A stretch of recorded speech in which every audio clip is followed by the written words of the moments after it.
What's up, everybody? It's me, Johnny G. Welcome back to the channel and to part 3 of Arknights Chapter 14, Absolved Will Be the Seekers. Now, last time we left off, we had a lot of crazy stuff go on.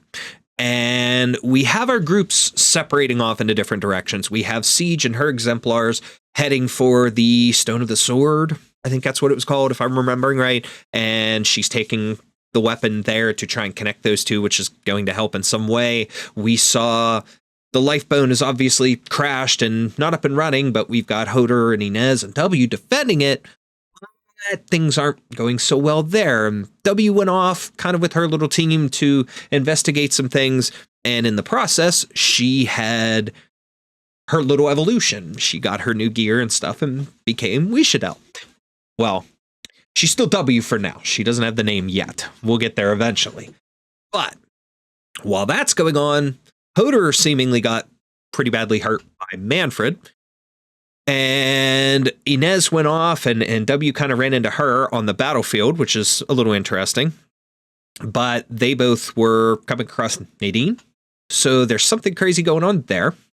And then, of course, we had Doctor and Amia and tsit and LOGOS all kind of go in a different direction as well. And everybody's trying to do their own thing to help on the battlefield and hoping to come back together in the future. But at the very end, the last parts that we were seeing there, Doctor and Amia were separated from tsit and LOGOS. All three, those are like 3 groups right now.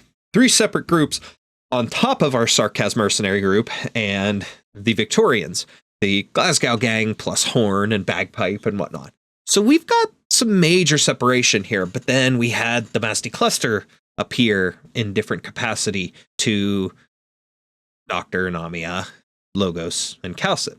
So there's a lot of interesting points and a lot of different things going on, and everybody's story is kind of being pushed forward in different ways. So we're going to pick up right there and continue and hopefully get some resolutions to that and see some other major improvements, so to speak. But let's go ahead without further ado and jump right in. Okay. Let's go ahead and go. We are at 14-9. What is this one? Is this one, can you block stuff? I can't remember. No. Okay, never mind. I think I remember this one. Let's try. See if I can remember everybody's voices. Ooh, these gross things. Omphosarius Chimera, they're being called.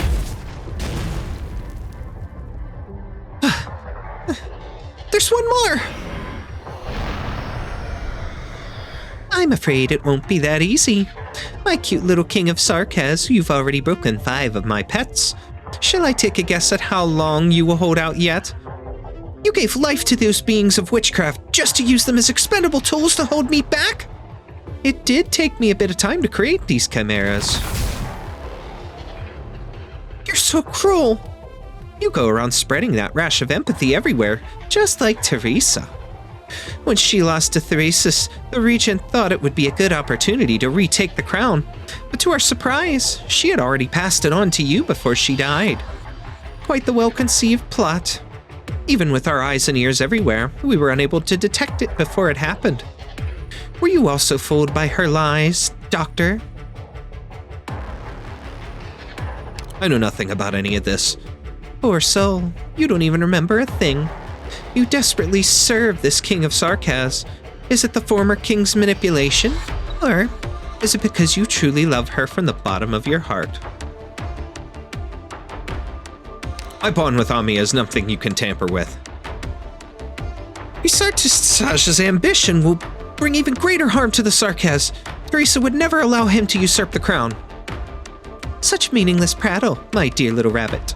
Just ask anyone on the streets of Kazdel and they will tell you. For us, the departure of the King of Sarkaz is the gravest disaster. All right, spare me whatever you might say about fairness.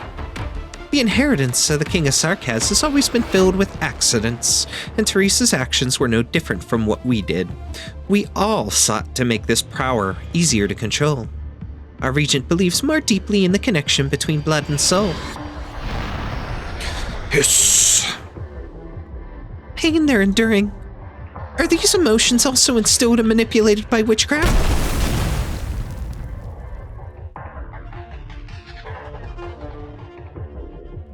Originium activation levels are increasing.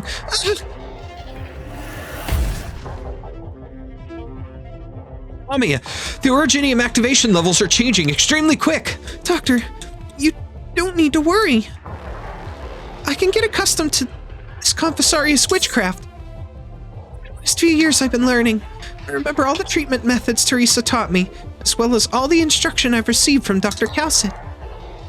I can feel the connection between me and the King of Sarkaz. It has not left me.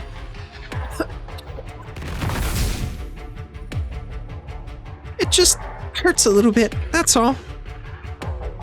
Utterly meaningless. Go now. That one is of no value to you anymore. Raised Chimera rushes toward you. From Chernobog to Londinium, you've encountered all forms of foes, some which defied your wildest imagination. But the enemy before you looks like the most formidable of all. It is the product of the Confessori's manipulation of blood, combined with the ultimate embodiment of Sarkaz's physical strength.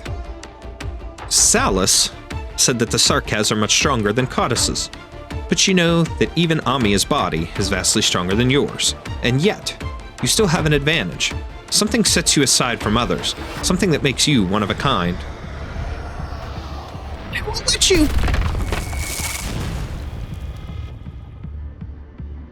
Black lines of the Sarkaz King run through the Chimera in front of you.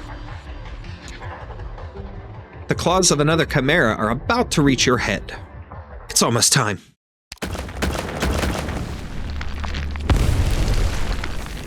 Crystal clusters are violently multiplying at the position you stood just a moment ago. One after another, like flowers brought into full bloom through arts, sharp stones tear the ground and rock wall. The same is also true for the Chimera closest to you.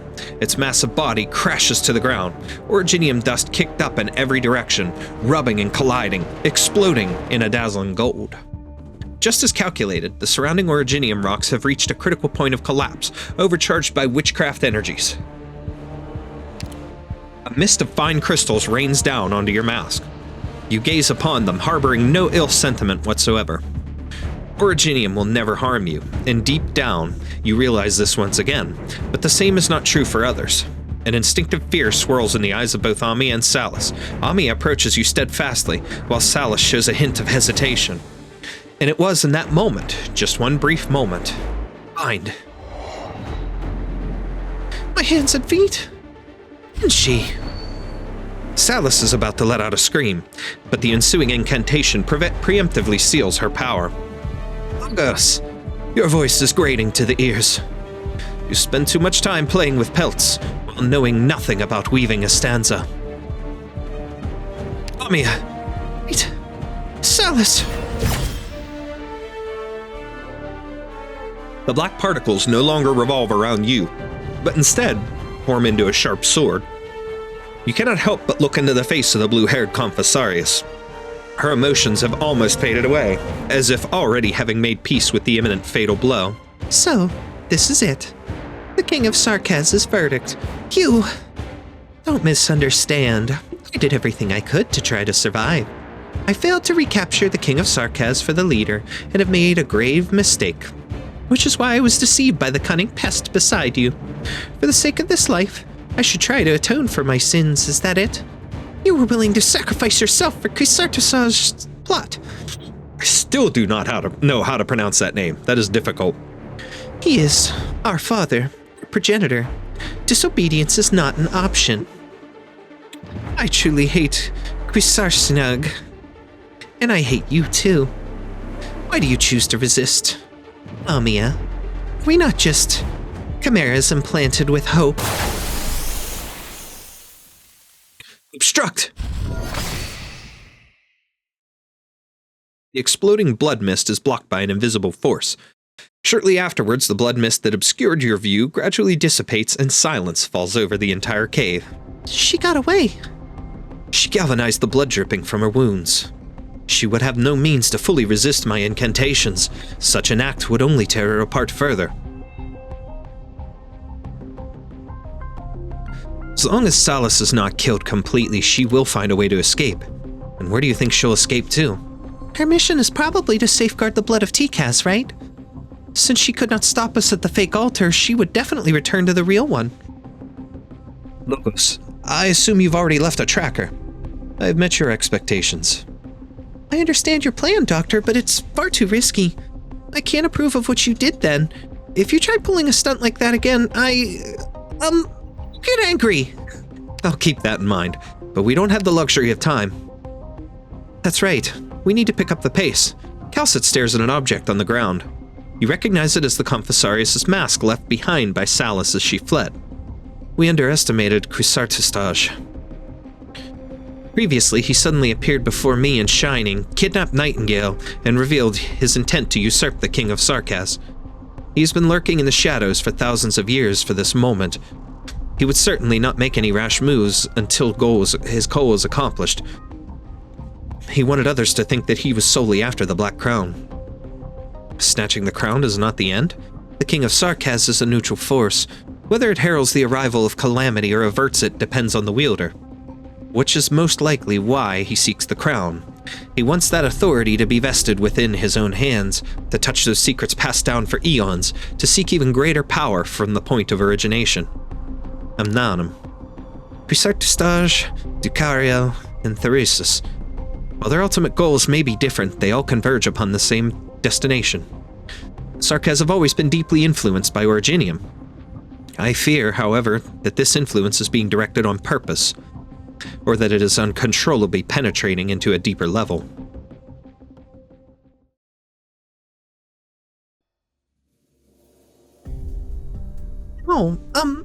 I think I'll be fine. Your physical condition has stabilized. Logos says that the lingering traces of Confessarius witchcraft have already dissipated. Thank you. You have cracks in at least 3 rings. It's nothing serious, just some battle damage, that's all. The rings aren't the problem, Amia. Since the battle for the command tower started, don't you think you've been taking on too many memories and emotions? Those aren't going away. It's your own psyche that is tearing these rings apart, and no instrument is enough to contain such a torrent of emotions. The rings can't, but I can. I'm not just an instrument. Those emotions were forced on me by someone else, yes, but I chose to reach out to them, to experience them, to feel them. If I said it wasn't painful, that'd be a lie. I don't want to deceive anyone else, or myself, by acting as if that pain doesn't exist. But I've pretty much gotten used to it. It's like wading through a swamp with a heavy load on your back. Amia, I'd recommend reinforcing those rings. No. To save even more people, I need even more power. I've told you again and again that this is what I wish for. Just don't be rash, Amia. Doctor, how's Amia doing? Not ideal. The solutions we have for all these problems are only stopgaps at best. That feeling of seeing yourself and everything around you sliding into the abyss is no less harrowing than physical illness or pain. If only I could cure her. Amia's is unwavering. When Her Highness Teresa brought her before us for the very first time, she was but a child. I still remember her gaze lingering on the feathers on my horns. How did she react? Without any fear, only a friendly curiosity. Even I found myself somewhat shocked. I was planning to take a step back like Scout and the others, but Amia actually came up to approach us herself. That was a time when a good chunk of Babel's core members were Sarkaz. We had horns of all shapes on our heads, some more imposing than others, and there were crystals all over our bodies. I'd seen my fair share of Rimbilliton's Cautus caravans, so I knew that those timid, mild-mannered Cautuses often found it difficult to suppress their instinctive fear when they came face to face with the Sarkaz. Maybe that was just her nature, or she had an exceptional upbringing. Amia showed no sign of distinguishing between the Sarkaz and any other race. She naturally treated everyone with kindness. Which is why I was not surprised at all when I learned that Teresa chose Amia to be her successor. You were in support of Amia inheriting the title of the King of Sarkaz. For me, that wasn't even the most difficult part of the decision. Doctor, I just ran into some old friends. Among them was one of my former Babel comrades whom I killed with my own hands. What? After Her Highness Teresa's death, a rebellion broke out on Rhodes Island. A number of Babel members refused to give up on the war. They and a number of Sarkaz warriors decided that we ought to take revenge and return to Kazdel to reclaim power. But the more extreme among them, they proposed to kill Amia. The team that once belonged to the King of Sarkaz turned completely away from Kazdel. They saw this as a despicable theft, an unforgivable betrayal. And Dr. Calcit, along with the non-Sarkaz members of Babel, were seen as the culprits. All of them used to belong to Babel. Many of them truly believed in Teresa, and were willing to lay down their lives for her and Babel's ideals. The man I killed almost lost his life at the hands of a military commissioned caster.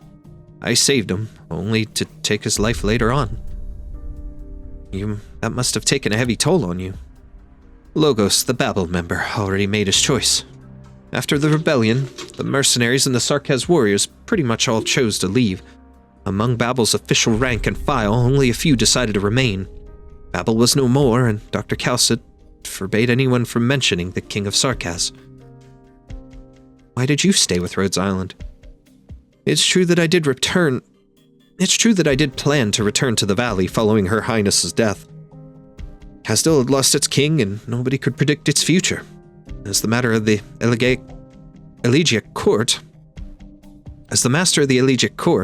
I could not run away from my duty to my home. But before I left, Scout pulled me aside and said that he and Misery were throwing a farewell party for me. I said the drinking was out of the question, and that I didn't want to ruin my new change of clothes. But turns out they wanted me to help paint. Paint? They were preparing to change the landship's markings. Outcast was the one who convinced me to take the job. No idea what kind of messed up rumors Closure had poured into her head. She said Banshee incantations are magical, and if I were to make the new sign, Rhodes Island would surely have smooth future voyages, and that came from a Sancta. There's not any actual magic involved, right? But since they insisted, I did weave some incantations into the paint to make the whole process a bit more fun. Pretty cool of you. The work was done in no time. After finishing, we all looked up at the sign together. Ace asked when I was leaving, so I gave them 2 dates. The first was when I'd be leaving the landship, that very same day. The next was 3 days later. 72 hours is the shortest time needed to make a round trip from the place the landship was docked at and the Valley of the Banshees. When Ace heard that, he immediately told Scout to give him 5 days worth of booze money. Scout wagered that I'd be back in the valley for more than a week.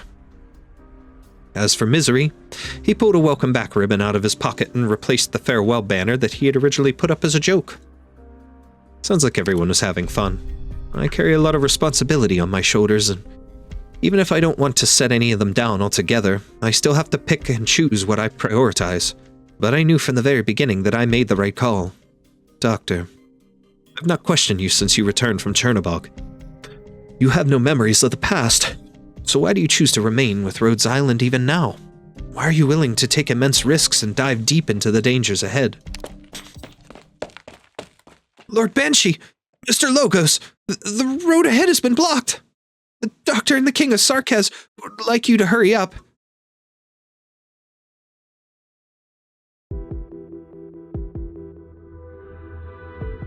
Newly formed rift. This huge rift suddenly appeared out of nowhere. The blue-haired Confessarius went through it, so we're definitely on the right track, but right now, the Originium is reshaping the terrain with increased frequency and severity. I can feel it. I trust that you can as well, Amia. The ground is trembling. The Sarkaz's emotions are resonating violently with the Originium. Their rage is gathering and it shakes the land like a storm. When the blood of the Tikaz is used in tandem with Ananum, the battlefield itself becomes an art circle of colossal proportions. The Originium arts of the rampaging Sarkaz are amplified, and in turn, that increased power promotes the spread of Originium. A similar situation took place thousands of years ago. The Sarkaz acquired rich witchcraft through Originium, and through witchcraft, Amnanum was awakened. In the centuries to follow, Violent storms flayed the land, and great fissures cut deep into the earth. The Originium had almost completed its mission of devouring everything. You were able to stave off the end of days? That is not something I can do, or should. The war ended before Originium could completely engulf the land. The Elders, the Ancients, and the Sarkaz all suffered losses so grievous that they were unable to carry out any more large-scale conquests, at least for the time being. War knows no end. Here we go. 14-9, response to saturation attacks.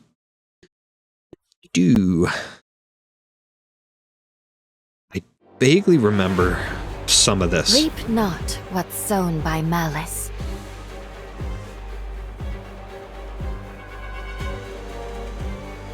Chi morirà qui oggi?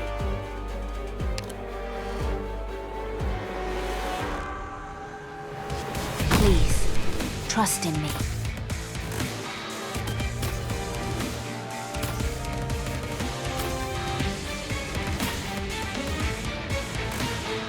Let me create a diversion.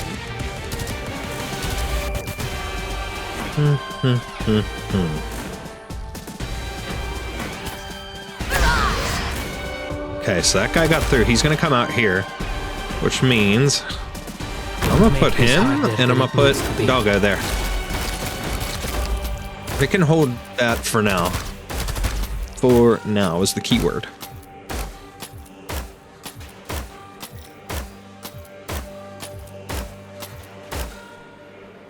Spooky, have fun. I think some stronger enemies come out there later on.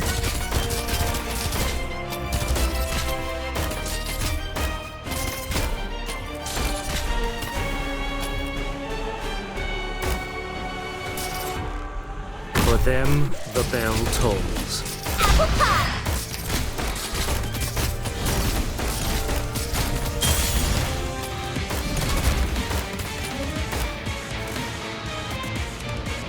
Let's put her there for now. I need somebody else to cover here. Wis'adel, maybe.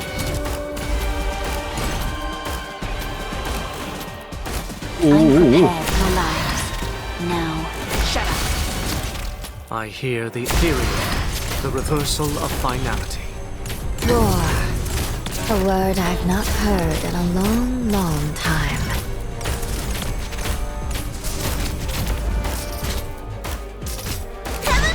Hopefully. Between Reed and Logos, that was easy work. Whoa! These guys walk right through. Really incapable of clear No skies way, don't consuming like that. Rain clouds for Guil.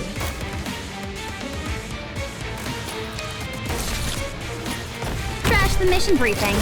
I know what you want. A valiant struggle, but you won't get away. Nice. Beautiful. Got it. You can't stop me.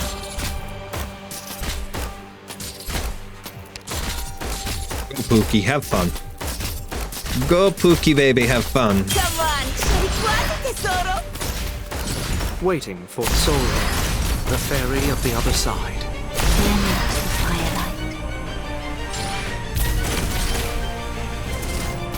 You can go do something else.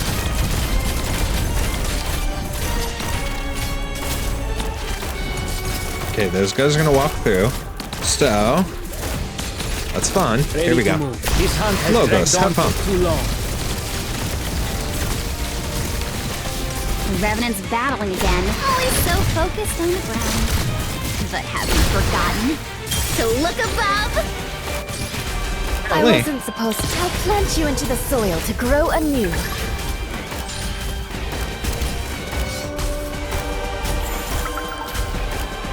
Revenant's battling again. Son of a gun's got filthy mouth. Done. Done. I hear the elegy. You want my opinion? Elegy. See, I've been saying elegy. He says elegy. Okay. I'm weird. Is what it is. Still mulling things over. Emotion is meaningless here. Boom. Bye. Thank you, Degenbreaker.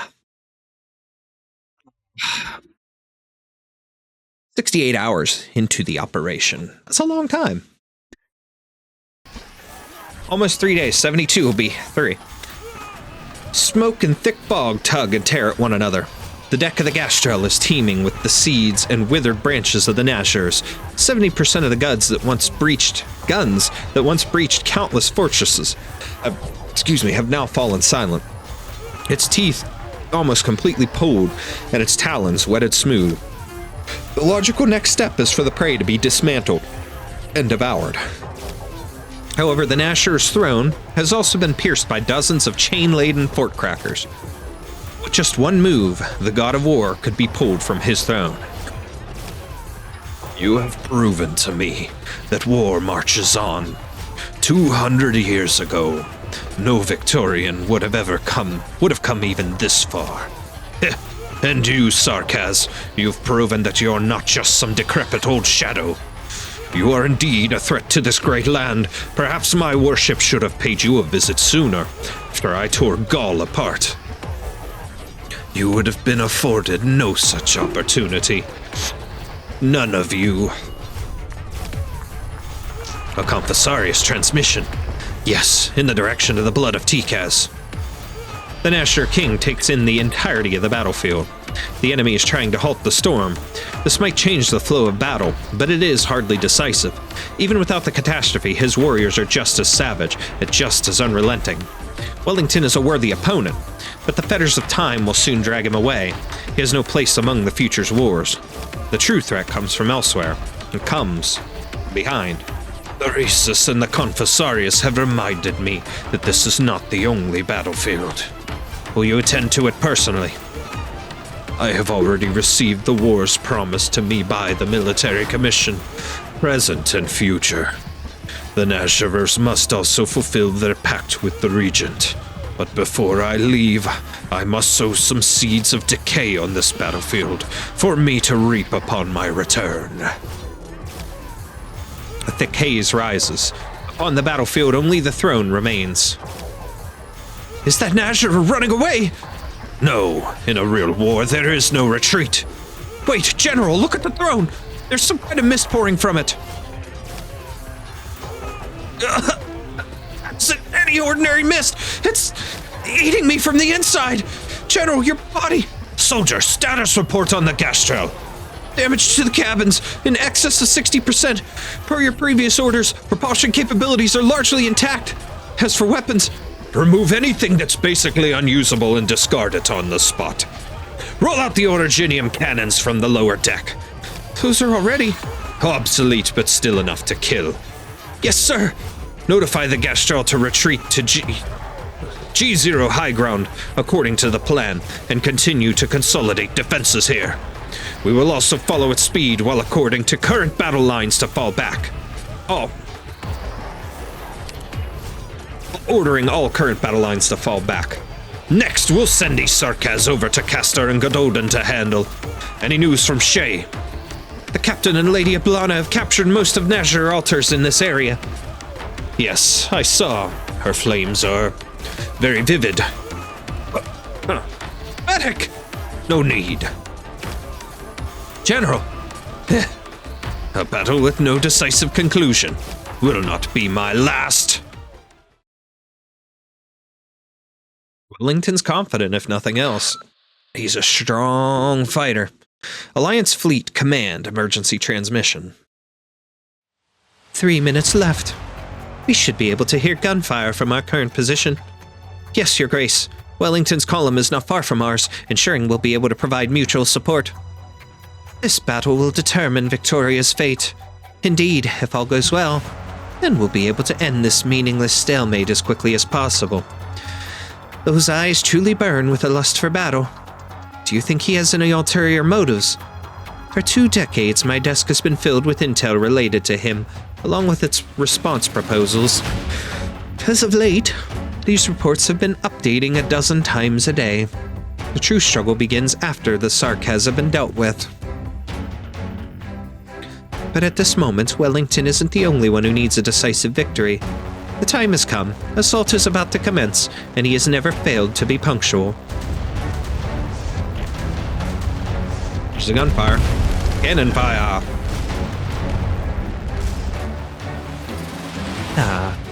Do you hear that? The Gastrel's full broadside. Such a different timber it is compared to our ships.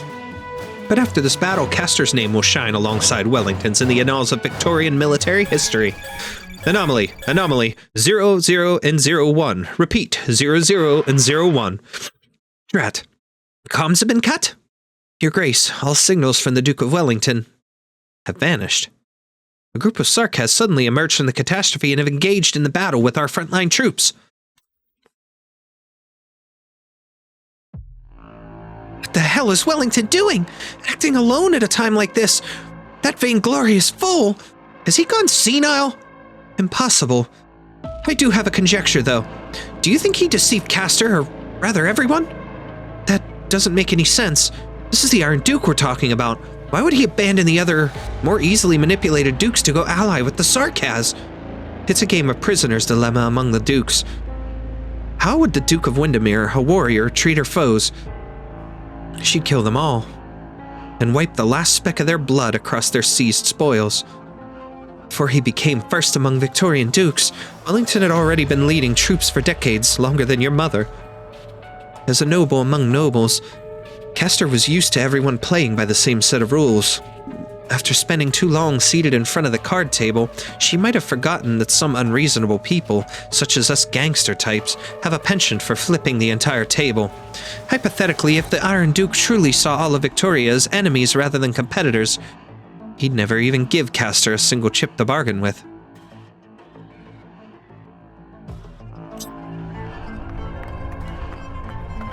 Catastrophe! The next wave of catastrophe struck far sooner than any of the catastrophe messengers predicted.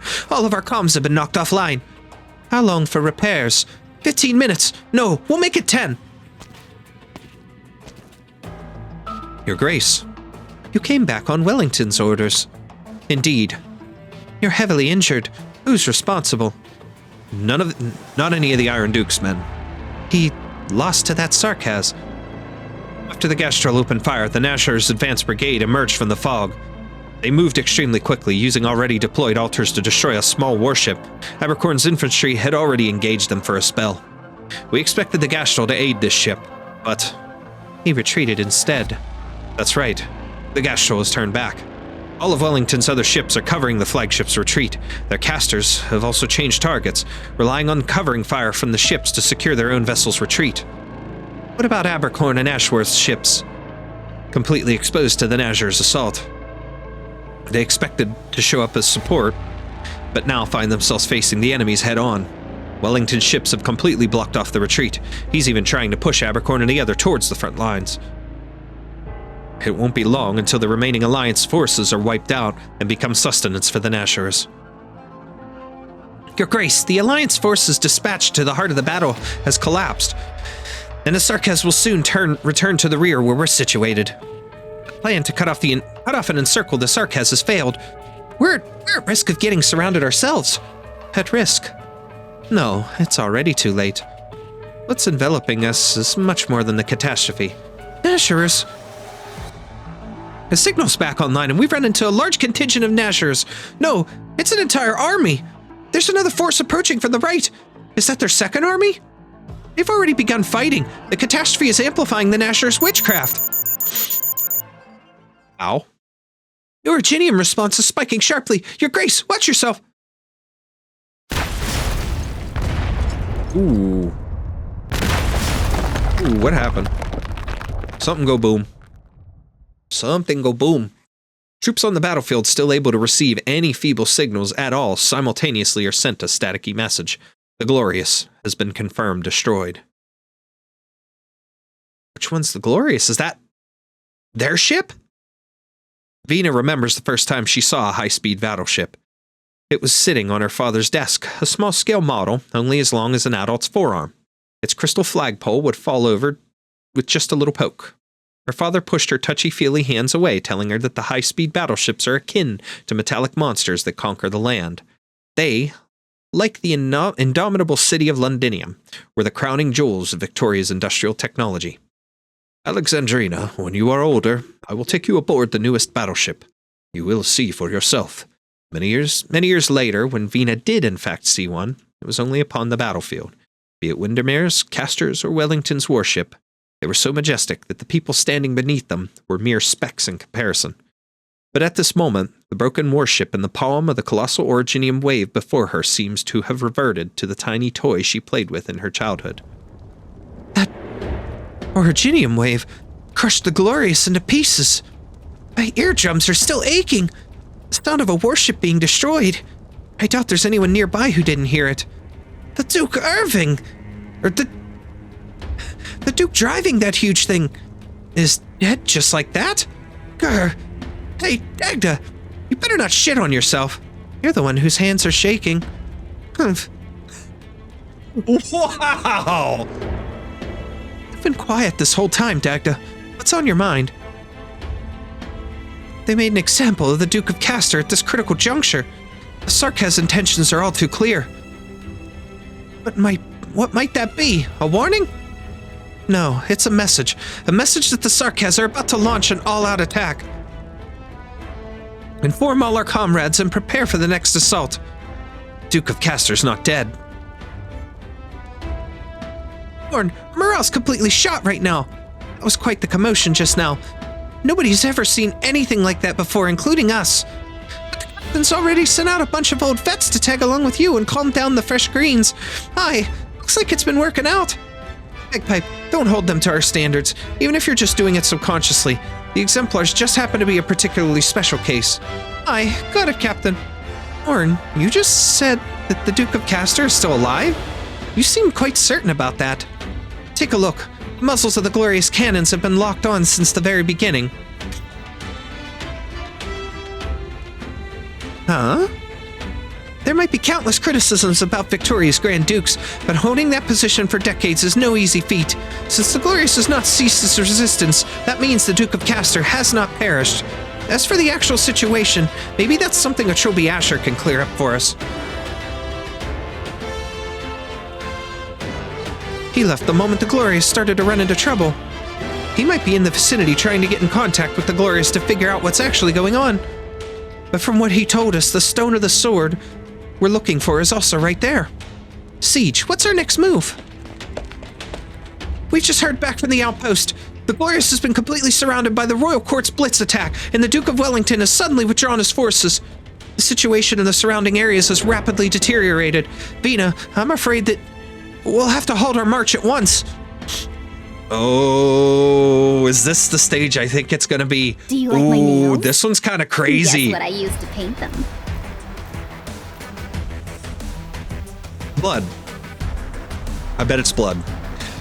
Anyways, I think I know what stage is coming up, and if that's the case, this one is so cool. You can't do anything on this stage. This is awesome. This is really cool, and this is a good story driving moment. All hands, you are not to change your route without authorization. Pass through the Gastro's covering bombardment area. Post haste. Cover the general's return to the ship. Shells rain down on both sides of the mobile force that is moving at full speed. Smoke obscures their whereabouts, and withering artillery fire crushes the Sarkaz troops collapsing upon them. Wait, 200 meters ahead, I found something strange belonging to those Nazcherers. The aura emanating from that throne seems to be letting those damn devils to replenish their ranks faster. They're closing in fast. They're trying to intercept us. General, we need the flank guard to continue the diversion. No. Commander, run them over. Yes, sir. Amidst the smoke, silent figures in white robes raise their longswords, sundering the artillery fire falling upon them. They disappear into the plumes of smoke and dust kicked up by the explosions. Prepare to intercept the enemy. 5, 4, 3, 2. Disappoint me. 1. Blana. Skies are raining fire. Not all death is alike, Sarkaz. Purple flames wreath the Duke of Wellington's entire mobile unit, and a rising pillar of flames carves out a completely safe domain on the battlefield. A sanctuary brought by the flames of death. You've more than proven your trustworthiness, Lady Ablana. And I, too, admire your duel against death. However, your injuries are still severe, and the Nazcherer's deathly aura still eats away at your body. Your uniform may hide your injuries, but not from me. Take my hand, Your Grace. You should not be riding these rickety vehicles. Allow me to personally escort you back to the Gastro. It's just a flesh wound. The Duke who overcame death ignores the Draco's outstretched hand, his body remaining upright with the help of his cane. Pain? Little more than that. Lady Ablana, your flames still burn a bit too hot. Make an opening in this wall of flame and I will lead the way. Don't worry, this cane has accompanied me through more dreadful battlefields. I will stand atop the Gastro's bow and await Victoria's call for help. As you wish, my ever-faithful lord. If your body can no longer sustain your ambition, then I shall rekindle your heart with flames. Even death shall be no obstacle for your march forward. We are Tara. We shall stand upon the most glorious place in this land. Together we shall set this battlefield alight. Oh. Imagine the battlefield, though, with Ablana and Reed both unleashing nothing but torrents of flames across everything. They'd wipe out. They'd wipe out so much. That'd be insanity. The power of the two combined. Warning, warning. Damage to the hull is in excess of 65%. Navigation system offline. Propulsion system offline. Activate backup power supply. The engine room has been damaged and there's a serious leakage of originium fuel. At 2:34, the Frederick was struck by 3 witchcraft shells simultaneously, paralyzing its propulsion system. The combat zone is heavily contaminated by witchcraft. The 3 supporting frigates are unable to approach and currently dispatching infantry. The 2nd defensive line has incurred a fierce assault. The 9th Battalion Armored Corps is currently holding back the Nazcherer infantry. Lieutenant Colonel Blake and Major Morning have been slain. Captain Seymour is currently in command. The Excelsior has discovered an approaching squad of Nazcherer casters. We've lost contact with the Intrepid with no specific coordinates identified. Duke Gododin's 3 dreadnoughts are approaching full speed to provide support. Duke Abercorn and Duke Ashworth's assault battle groups are also responding to the call for help. Originium activity is so rampant that it's off the charts. What the hell is that? Is the Originium eating our ship? Your Grace, the situation is changing extremely quickly. The surviving Trilby Ashers have already been sent out, and the news they've brought back has been compiled here. Our men are dying out there, and the Nazcherers are turning the entire battlefield into a meat grinder. How many of us are still left? Less than a third. Your Grace should retreat. Our flagship still retains its defensive capabilities, even in this condition. It should be at least be able to clear a way back for you. I can't leave. Eileen, spread the word that I will be staying on the Glory. Use whatever means you have at your disposal. If I abandon the front line, the defensive line will inevitably be routed. Victory will be yet another step further away from Victoria. And what would the other soldiers think of us? That yet another Duke has abandoned them. When this battle is over, our soldiers must also remember what price I paid for this victory. I will continue to draw the Nazcherer's fire. The other Dukes will surely come to my aid. They understand exactly what is and is not important at this current moment. Besides, my elite forces are all here. You are all the support I need. Nothing more needs to be said. Watch out, Your Grace!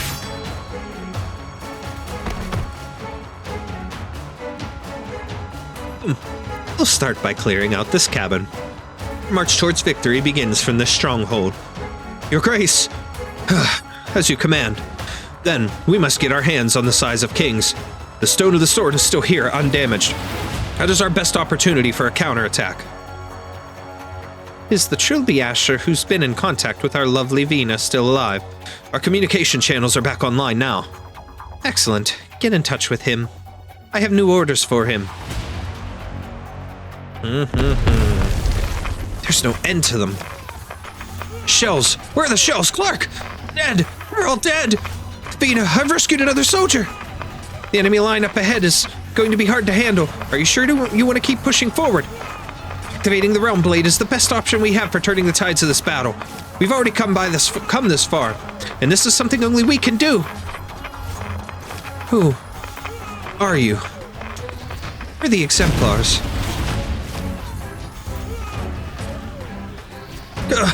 The Exemplars? Use your head, soldier. Don't charge right up to the enemy. So much blood. Oropathy. And the suppressants. Damn it, we ran out a while ago. Hang in there a bit longer and don't move. There's a chance the originium crystals puncture your lungs. It doesn't matter anymore. What? Doctor? Sir, just about all our men are dead. Marcus the second to last one. See that hand over there by your feet? That's all that's left of him. What can I do? Your name? Patel. Richard Patel. Private Patel, from your badge, I see you were assigned to the 9th Battalion Armored Corps, and your commanding officer is Lieutenant Colonel Blake. If I recall correctly, your company's mission is to protect Duke Castor's flagship. Who are you? Which unit are you from? Delphine, from the Exemplars. I'm just like you. I despise those enemies. They took everything from me. But I still remember my mission. I'm here to aid you, Private Patel. Aid me? Duke Windermere is dead. I don't know if our esteemed Duke is still with us. And then, there's the Iron Duke, the bloody Codger Wellington. He deserted the battlefield. What are you people even doing here? What hope do we have for victory? Delphine subconsciously glances over at Vina, who stands not far away with the size of King strapped to her back. Even if the Grand Dukes give up, we will not. Is that so? He's not going to last much longer. Shit, hurry up and spread out. He could implode at any moment. We won't have time to deal with them. Delphine sees the soldier's bloodshot eyes. There's determination and desire burning within them. Listen up, Exemplars. There's a contingent of Nazcherers up ahead. Put me into that tank over there. Wait, Delphine, don't go near him. I can handle this. Very well. Allow me to help you, Private Patel. If this is your last wish, thank you. The battered tank hurtles towards the Sarkaz troops. Many of the Exemplars had no idea what was going on until they heard the one last battle cry an ordinary soldier gave using his life. We will record all you've accomplished here today. Each and every member of the Duke of Castor's 9th Battalion Armored Corps was a good soldier, ready to defend the glorious and Victoria herself with their lives. Wait, what's going on? The dead are standing up? No, it's not the dead that are standing. They're withered branches. Twigs sprout from the fallen bodies of the Nazcherer warriors, extending in every direction, burrowing back towards the fog where the scent of rotten decay is strongest. A figure rises from the fog and quickly approaches. Delphine!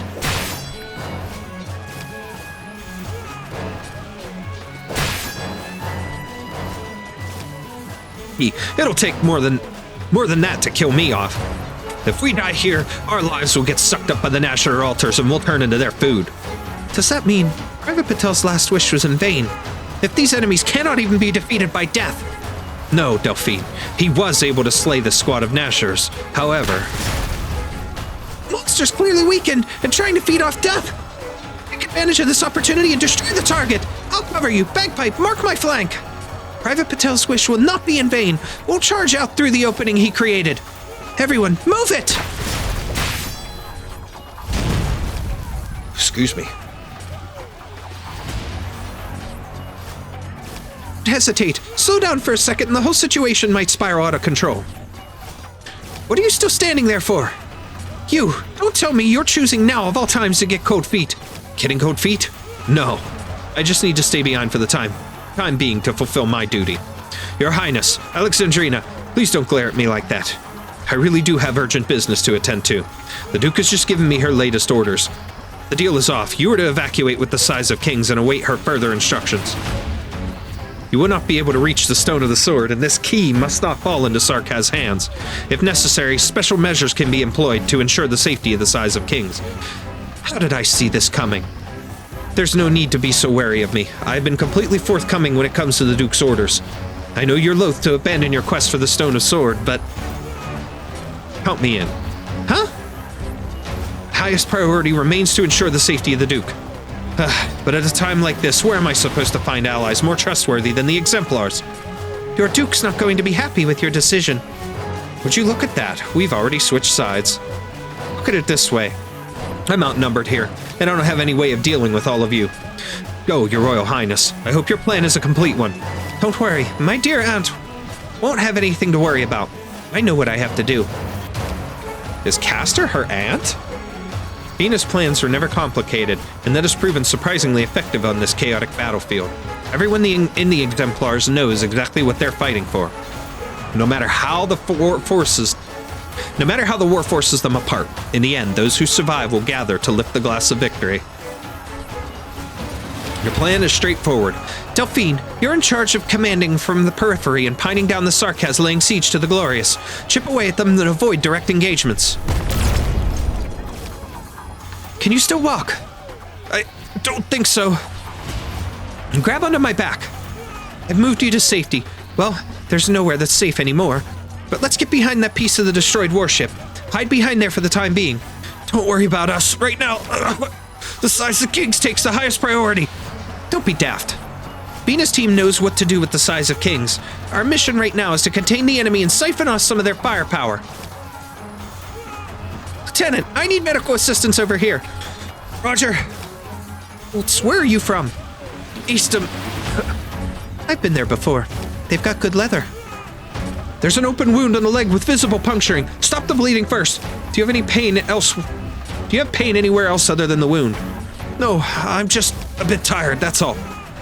Do you have anyone on your mind right now, Fitz? Barry, from across the street. He still owes me.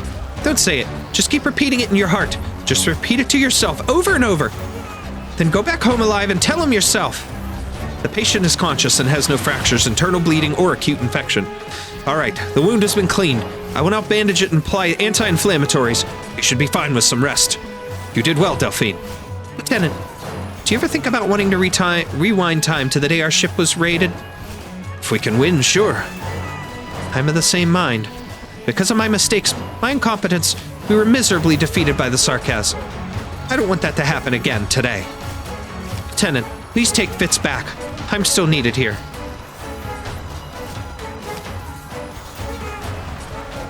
Aspina. Travel lightly. Quickly break through the encirclement and go for the pedestal. Horn, bagpipe, we're counting on you to cover our flank. You heard that? You heard that, Hannah? Morgan? Dagda? We're gonna charge forward and never look back. Sounds like we're rushing straight into a fight for our lives. I'm getting excited already. Shut it already, Hannah.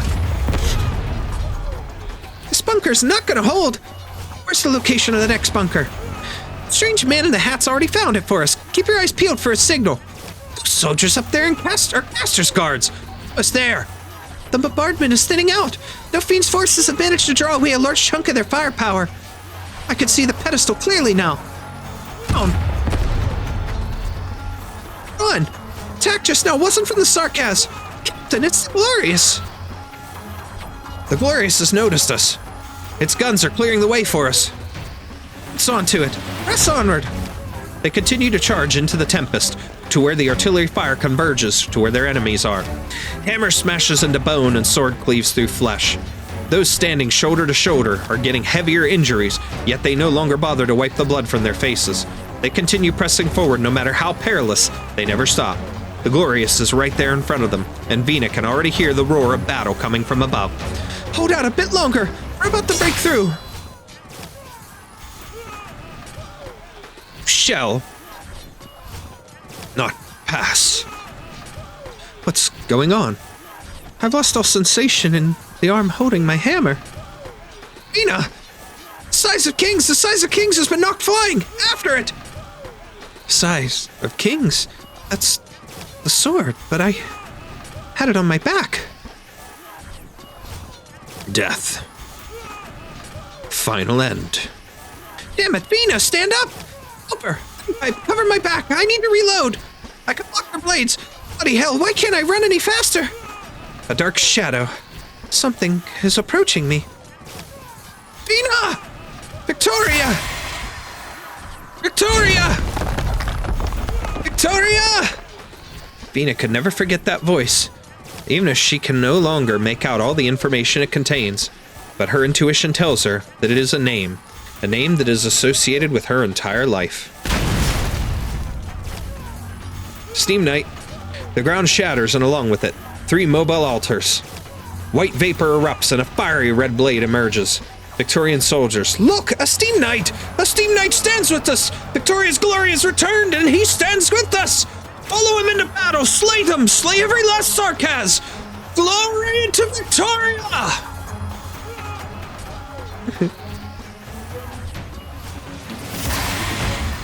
Is that cool? Flash, pierce, charge. The suit of armor fights valiantly and ferociously. The path behind him is soon littered with Sarkaz corpses and the fragments of shattered altars. Witchcraft missiles fall at his feet. Crossbow bolts fly towards him, blades slash at his body. But he never stops. He cleaves apart the next enemy, sweeping them away, along with any traces they left on him. A Steam Knight still lives! That's right, we saw him inside the city. But why is he here now? He came for the sword. Ina! I can still fight! Sword is gone! I see the size of Kings. It's lying atop a pile of bodies in the combat zone. I'll retrieve it for you. Just as you said, pounce onto it and press forward. Don't look back.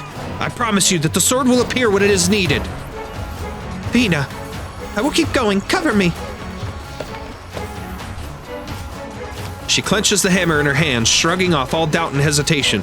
She has placed her trust not just in her partners, but also in people who she had never trusted before.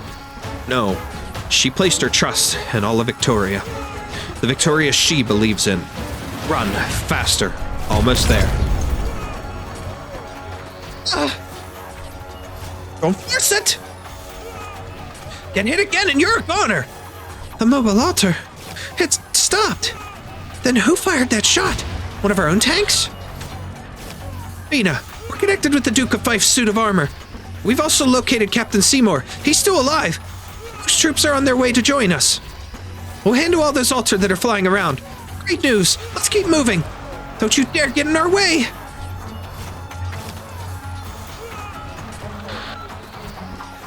We've used up the last of our ammunition. That means it'll come down to some old CQC. Close quarters combat. So that, Captain. Pretty nostalgic, right? Reminds me of our academy days. Let's see how these Sarkaz like our technique. Try to get past us. The stone of the sword is right ahead, but that corrosive fog. Your Royal Highness, my colleagues have just secured the Glorious.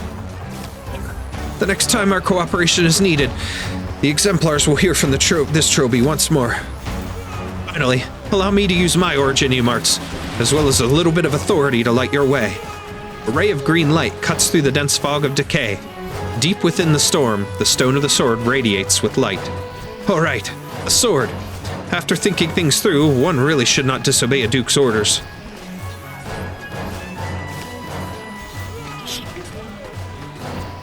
But I also made a promise to your Royal Highness. That's quite a pickle. Oh, wow.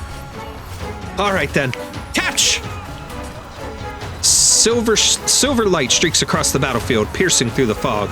The size of Kings, a blade so common that it does not attract the attention of soldiers on either side of the battlefield. I've got it. Don't turn back now, Siege. This is the final stretch. Don't worry about me, Captain. Go with them.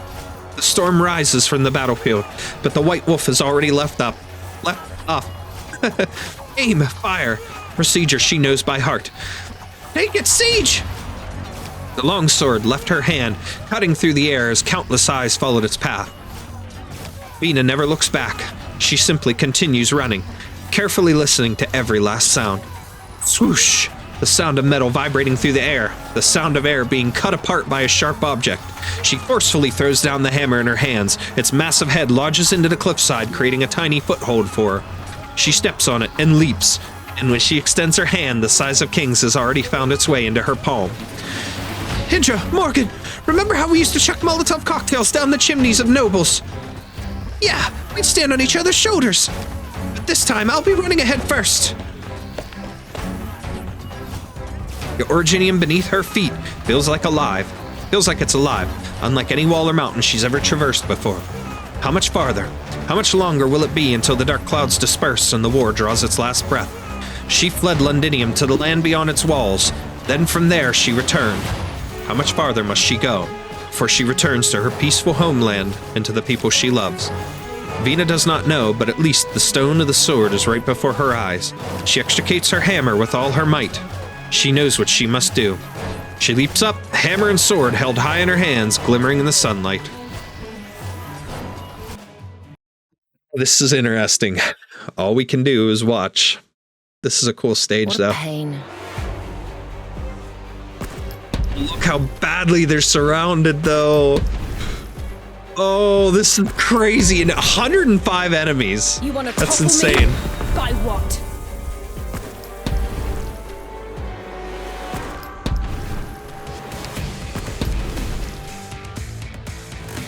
The Sarkaz are coming, Siege! Come, best me if you can. My weapon chooses its Look, worthy they use. fight.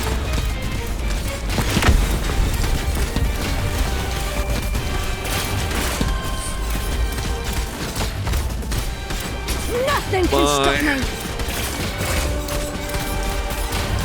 Here comes a storm.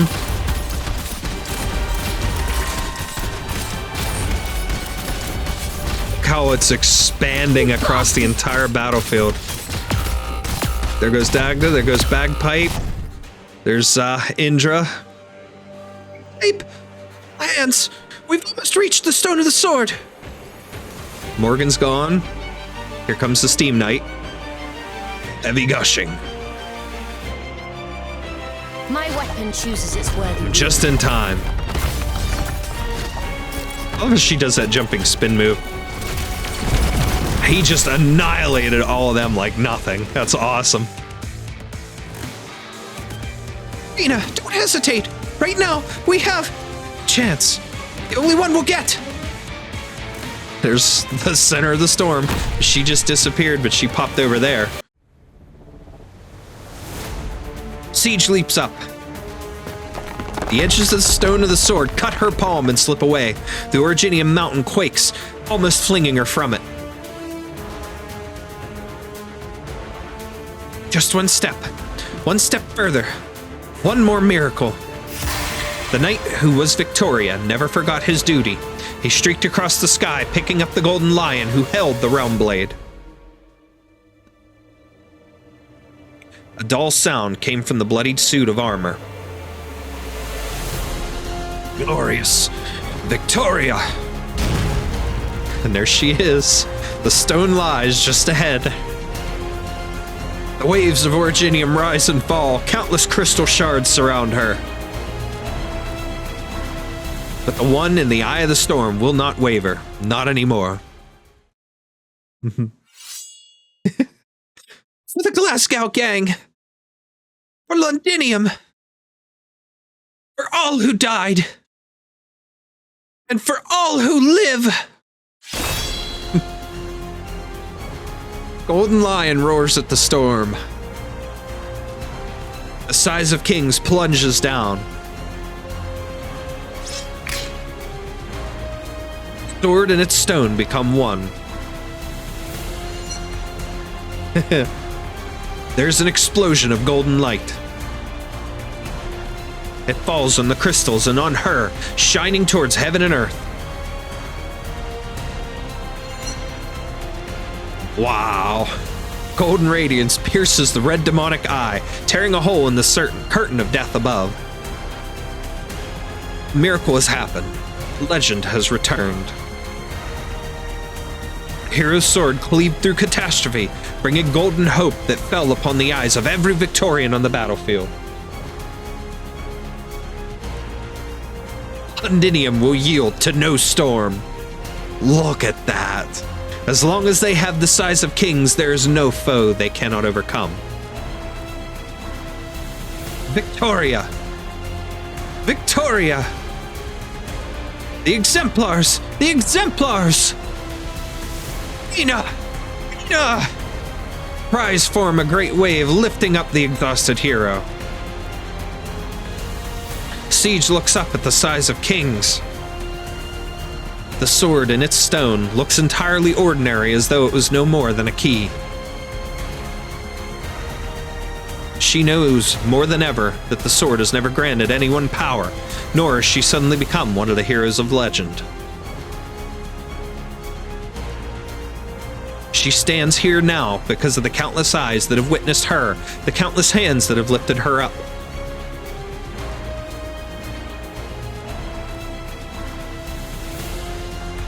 Back to the battle.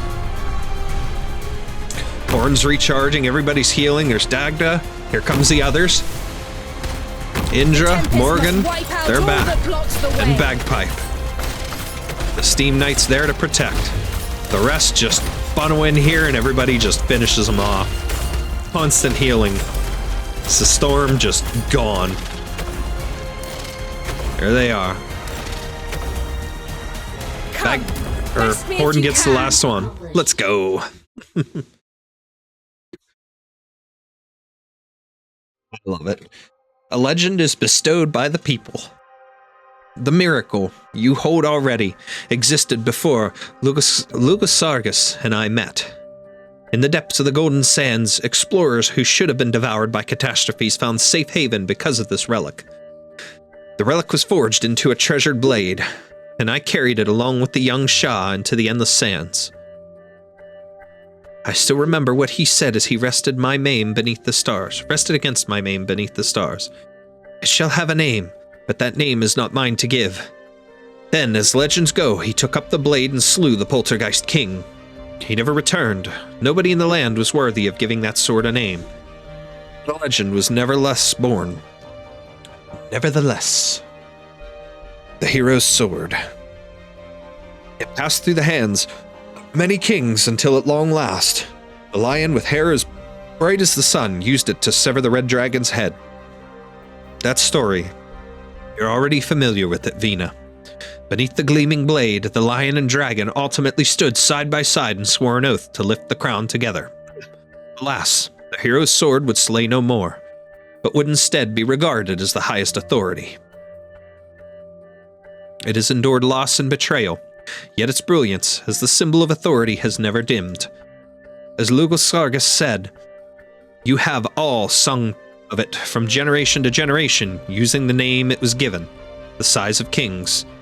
No matter how many times it is reforged, craftsmen will always be able to hear the sighs from within the sword. They say that it is the kings sighing, lamenting that the glorious empire no longer has enemies worth conquering. But it was never the kings who were sighing, but rather the blade itself. A miracle dug out from the Golden Sands more than a millennium ago. Still, they had the right to give meaning to this sword. Vina, legends are never told by the heroes themselves. But you continued its story. Perhaps in 20 years, the children will sing. Alexandrina, the sword of Victoria, the king who banished the Sarkaz tyrant. But is this the story you want to hear? And by whose right do you wield this sword? The kings, the heroes, the peoples.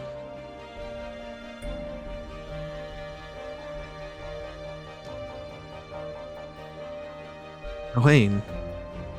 Vina! You did it, Vina! The enemy forces encircling the Glorious are retreating before the Duke's forces. Vina, hang in there. We'll catch up to you soon enough. The other Duke's troops have heard news of the Duke of Castor and are now willing to work together with the Exemplars.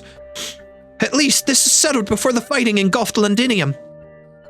Waves of cheering pour through the communicator, each louder than the last. But the battle continues. The size of kings is sheathed within the stone of the sword.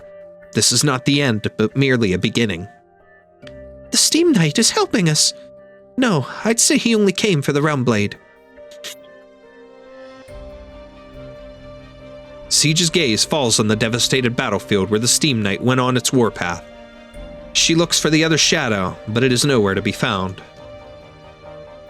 Boy, she is in rough shape, but she did it. Siege grips her hammer tightly and stands before her companions, just like she had done so many times before. Let's continue the fight, until the moment of victory actually arrives.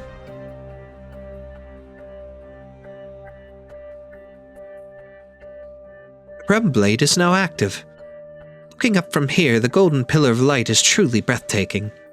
2 decades ago, I first saw the prototype of our Stone of the Sword in the workshop. I have been waiting for this moment ever since. The light that sunders catastrophe is no longer a myth or a heroic tale in alleyways. Can you envision it? Beneath the shade of this light, people will no longer need to live in fear of catastrophe. Our city will be eternally glorious. Back then, nobody could have imagined that it would ever be used for this purpose. That it would be used in a war started by those barbaric devils in a ravaged land outside Londinium's gates. And it was done by the hands of my dear brother's orphan, with the aid of the Exemplars. For decades, the pedestal has been integral to our strategy in Victoria. What should have become Castor's triumph is now a part of the legacy of the former king's heirs. Your Grace, we're sorry for betraying your expectations. You call it betrayal. No. The Glorious was saved and Victoria was saved. What is there for me to be disappointed about? A miracle blooming on the battlefield. I can even hear my own guards whispering these words. I believe your Sir Suffolk would share the same opinion, no? The poet should be acting in accordance with military protocol and retreating with the Realmblade. Oh, I will make sure of this. There's no rush. However, this is a dereliction of my duty or a show of loyalty. Whether this is a dereliction of duty or a show of loyalty, I shall decide for myself later. What happened has happened. There's no need to worry about the Realmblade's fate for now.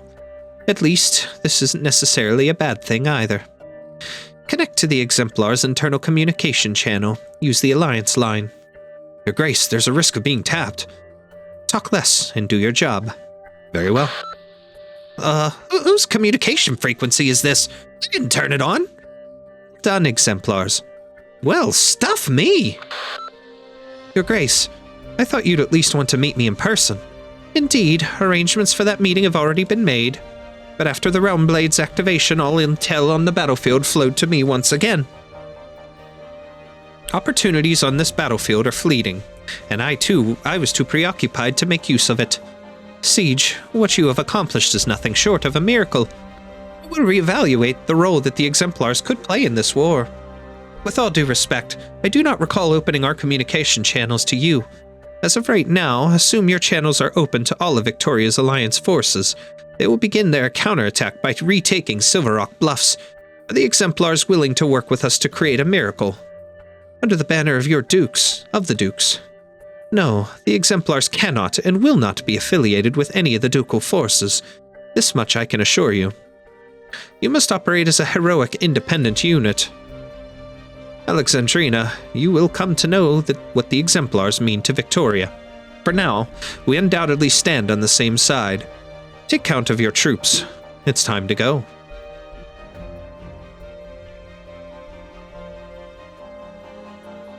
That golden light! The size of kings has taken effect. Siege and the Exemplars have done it! The situation on the battlefield will finally stabilize. No longer afflicted by the extreme originium-dense environment, Victoria's forces will be free to display their full potential. The military commission's defeat on the main battlefield is inevitable. Even if there are still disputes among the dukes, the overall strength and sustained combat capability of the Victorian army far eclipses what the Sarkaz can muster. Additionally, Victoria just enjoyed a massive morale boost. It won't be long until the scales of victory tip towards Victoria. Yes. Amia, Theresus must have foreseen this when he decided to start this war and fill the trenches of a foreign land with Sarkaz lives. I know, Dr. Calcit. But the more this happens, the more I find myself thinking, what kind of future are they hoping for with so many people thrown away for nothing? Whatever that might be. Calcit looks up into the crimson sky. The storm is not completely halted. The originium dust swirling in the inverted airflow is only temporarily driven back by the size of kings, and now rages even more violently than before. Perhaps they all feel the same way, exhausted just from trying to avert the advent of disaster. We're only one step away from the abyss. Return from whence you came. On the other side of the canyon, is that a crystal clusters that's glowing? Logos. No matter how many tricks they have up their sleeves, they cannot conceal the blood. I have removed the Confessarius illusions. Once we go over there, we'll find the real altar. The truth is within reach. However, the shadow is also approaching. It's cold. Way too cold. You feel the temperature abruptly changing again. Before you know it, you are surrounded once more by a thick, swamp-like fog. Sudarum! How are there this many? This is the Nazcher's last line of defense in front of the true altar. This is where Nezzsalem intends to stop us. He does not want us to get any closer. The lament of the dead fills the air above the battlefield. The Nazcher's power is almost at its very peak. I have seen the dark clouds of death hanging on the horizon. If the scorching sun no longer shines, I shall cast the light that pierces the fog here. We will.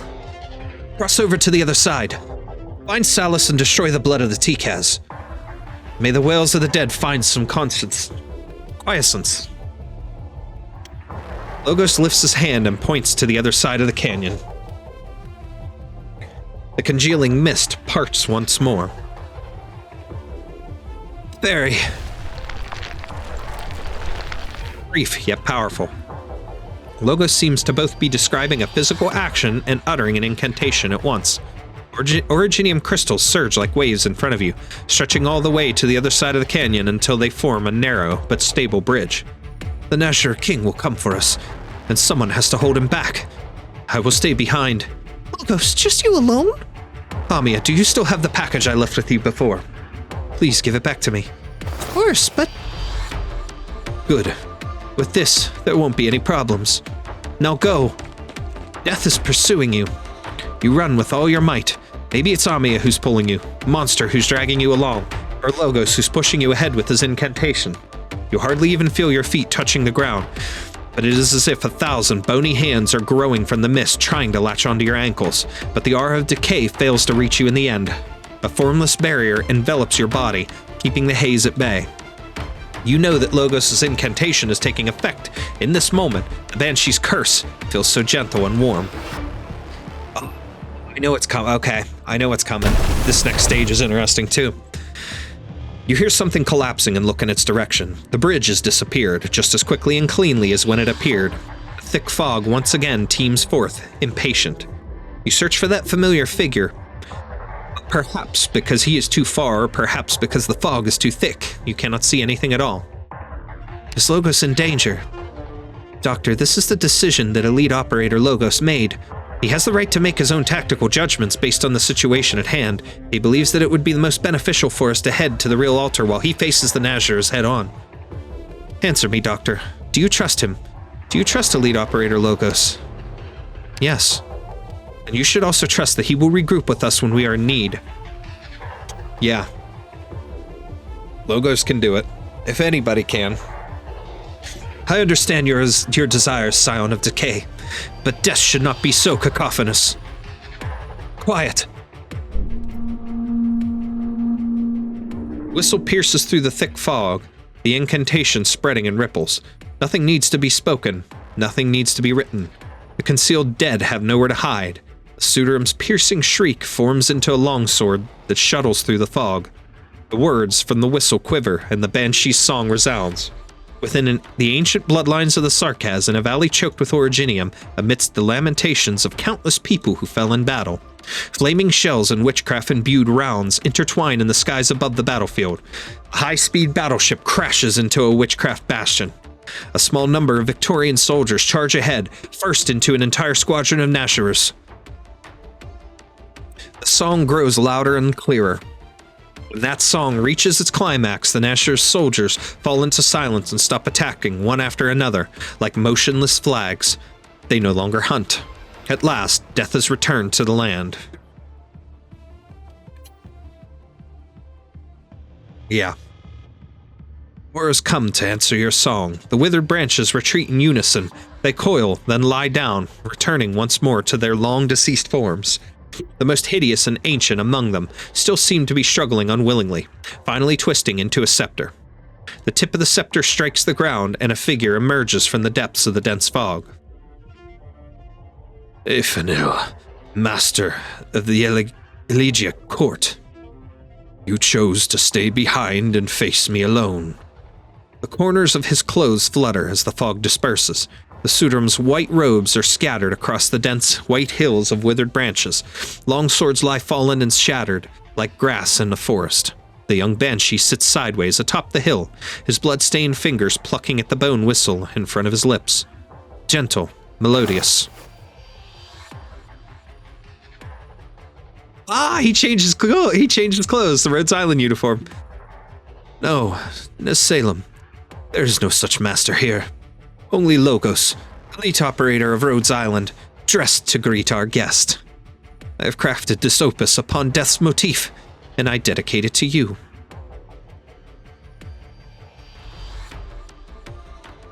Oh, this is so cool.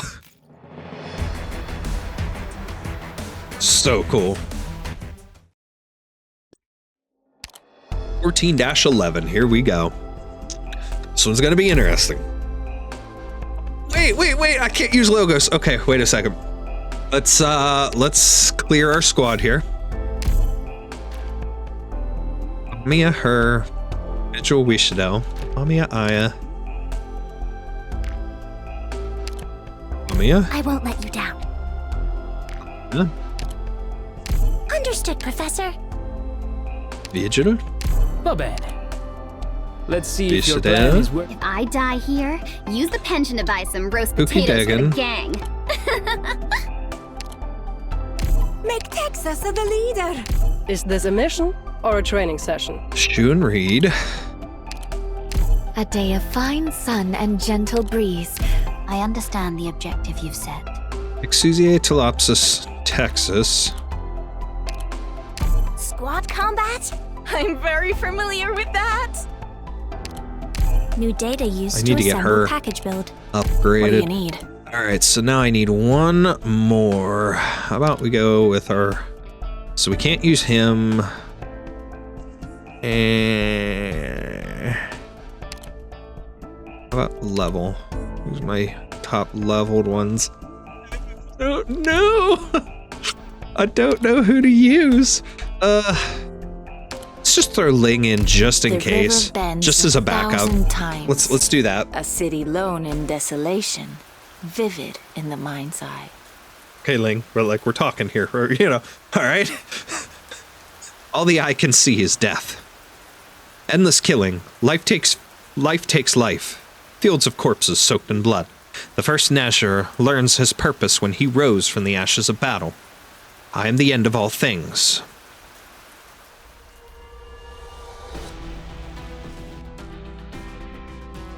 Roger. Penetrate. The incantation pierces the Nazcherer like a lance. It happened so fast that it was almost impossible to see its trajectory, as though it had taken effect by the time the word left his lips. A smooth hole appears in Nezzsalem's chest. There is no change in his expression. Withered branches reach down from his staff, reach into the hole in his torso, and fill the gap.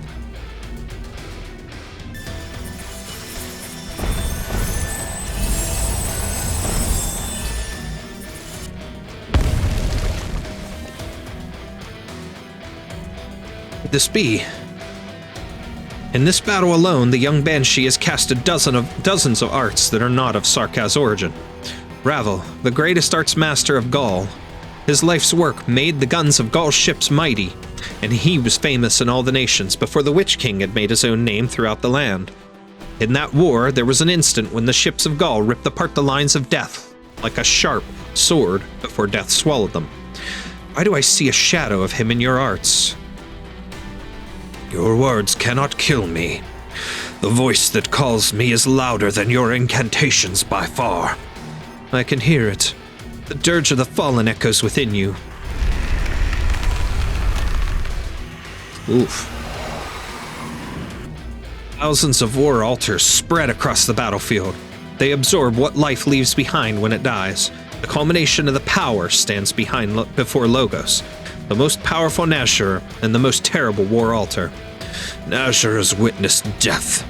We take in all who were brave, friend or foe, in the endless cycle of life and death. They will be remembered and honored. Cowards deserve only dust. Tell me, my foe, is it a young hero who stands before me, or a despicable traitor? Your judgment does not interest me. This is not where the power of words lie. Logos once again gathers power in his palm. A second wound appears on Nezzsalem's body, stretching from the shoulder to his chest. The incantation does not dissipate. It fends off the branches trying to close in and prevents the energies of the dead from repairing the Nazcherer's body. Shredded cloth rises and falls, covering the new wound and countless old scars. What is this? Death may feed the Nazcherer, but the Banshee can put death itself to rest. You are no longer the sole master of war, Nezzsalem. You're more gifted in incantation than any banshee I know, Lackarameline included. A shame, though. Why do you not sing for the dead if you truly mourn them? Elegy cannot actually put the death to rest. Neither the living nor the dead will find true rest as long as war continues. Preposterous! You have vanquished the Damasti and banished the vampire. You, a sovereign of the royal court, have royal court blood on your hands. You dare say it is all because you were avoiding war. Is your rebellion the only reason you stand in my way? The Nazcherer floats up in fury. The branches underneath him disintegrate, and decay fills the canyon. The banshee's chanting does not give ground.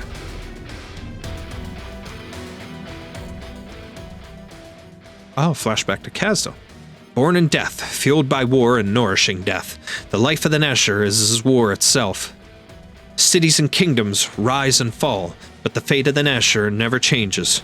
Once, a Nazcherer clan, tired of the cycle, put down their swords and staves and went into the depths of the wastes far from civilization. Their powers declined rapidly in peace, and they soon became prey for others, fading away in a forgotten corner of the land. There is no other way to ensure the continued existence of the Nazcherers. The great rock of war sits above our heads and on the slopes of time. All we can do is to push it with all our strength. Such cycle is continued for thousands of years, until...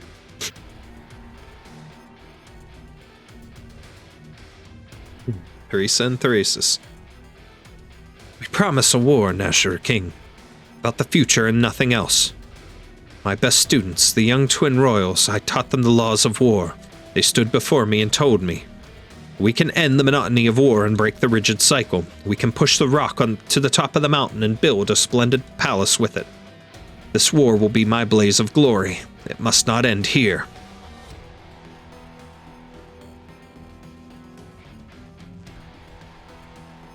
That was a long time ago.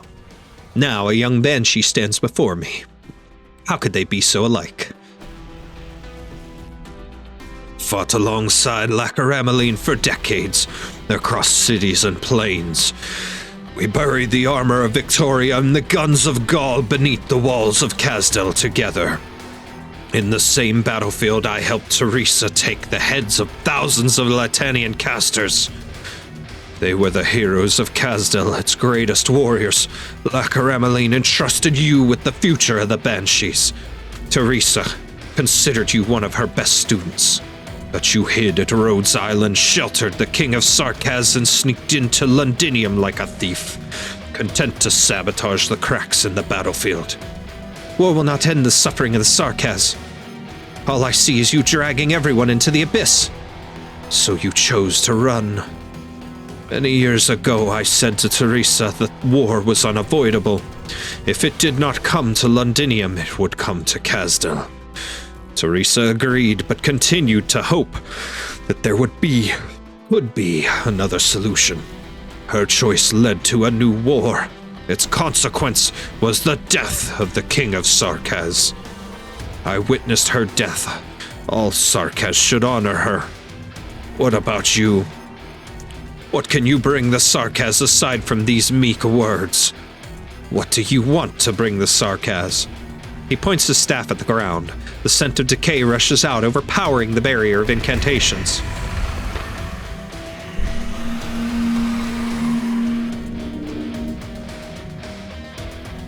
The dirge of the myriad souls grows louder.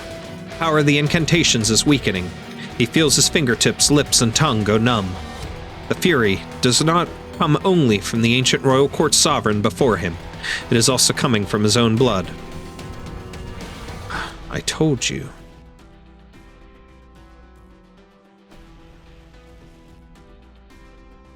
Dukariel, I witnessed with my own eyes my death. You and the king both know you can't kill me. With your help, I've come to an interesting place. It is not all nothingness beyond history, but I continue to gaze at you beyond the veil. You have come so far, little banshee. You and the outblood king seek the drop of blood that I left behind. The blood of Tikaz, the pure blood that I coveted. You believe that you can prevent calamity from occurring again by destroying it. It's true. True. Destroy the altar, put a temporary stop to the conabula of suffering. Allow the Victorian nitwits to cling to life a little bit longer. How boring. Who is the one that's short-sighted and foolish here? You feel it, don't you? You're closely linked to the altar, right here. Right now, your power is being boosted by it. It was never one drop of blood or a single person's call that awakened the conabula of suffering. Originium is the response to the call of all Sarkaz, living and dead, no exceptions. The murmur of the myriad souls is omnipresent. The lament of the dead will not stop. Sarkaz are bound by the past from the moment of their birth, never to be freed even unto death. You witnessed the myriad souls the first time you sang an elegy. Lacarameline proudly described your talent to us. This talent was the seed of dissent. You feel pain, not just for others, but for yourself as well. You may detest the path I walk, but you could not help but feel sorrow for my sake. I feel sorrow for how you're trapped by the past. Such arrogance. I should try to kill you again. Instead, I will bless you. Slaughtered and the slaughterer and the slaughtered. They're all part of the cycle. I am here because of you. Logos does not smell any blood. The incantation easily impales the Sanguinarch's body, causing only a few small ripples. Your blood is still linked to my elegy. Of course, of course. You stand with me no matter how much you resist. We are all sovereigns of the royal court, after all, and the oldest bloodlines of the Sarkaz. I should be glad that you could conquer me, for it proves that you are stronger and more worthy of carrying the fate of the Sarkaz, leading them on your path. The Sanguinarch of Vampires laughs, turning around and disappearing into the cave. His silhouette fades away amongst the Originium crystals, but his voice continues to echo in Logos' ear.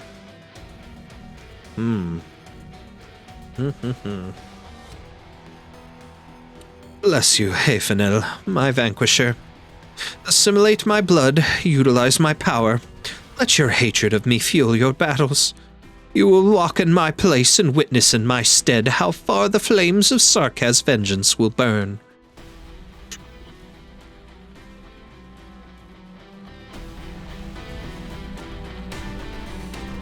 I refuse. Nazcherer, vampire, we all hear the same cry. The fate of the Sarkaz is caught in a cycle, and I am no exception. I am part of what I'm fighting. The fury of the Sarkaz burns within my veins and my viscera. Ooh, that is sick. I like that artwork. Words turn into fire, descending from the sky to ignite every seed on the earth. Incantations burn at Logos' fingertips, on his lips, in his chest. Originium crystals grow furiously around him, and the crying of the dead becomes even louder, ready to accept him and devour him at any time. He no longer rejects the power in his blood. The vampire has guided the flames of the Sarkaz to him, and he has embraced the fire. The abyss lies before us. We can fill it with flesh, and burn the remnants with blood. If the only way to bring new life is to burn away all the decay, then I will be both flame and fuel. This is where my blood belongs, with that I have chosen. Flames consume the entire canyon. The only things left are the incantations that the young Banshee has written his entire life from a very young age. They surround Logos loyally, his sword and shield. If war is the only way to achieve the dream, and new life can only emerge from death, I shall bring death. I shall welcome death. I shall ignite my past with blood, not for vengeance, but for the day when this fire will burn away what shackles the Sarkaz through the decay that covers the land. A bone whistle sounds. Logos knows that it is merely the echo of the bone whistle in the Valley of the Banshees, the night he set out for Babel. From death comes new life. The death knell rings, for the royal court that would rot past and future, and for himself. Oh. Alright, now the reason he's locked, why we couldn't use him, is because he is on the battlefield here. There he is, so we gotta protect him. The way I will burn through. The whispers stop. The rot halts. Stay safe, everyone.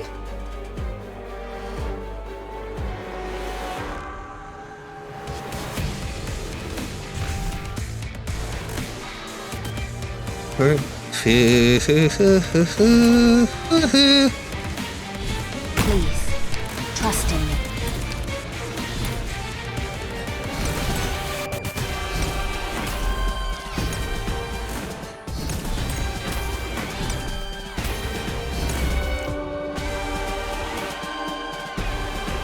No, I don't want to put her there. I want to put her here. Let me create a diversion. Where do you wish to go? This endless burn. You needn't bear. Okay, I need a good caster up there.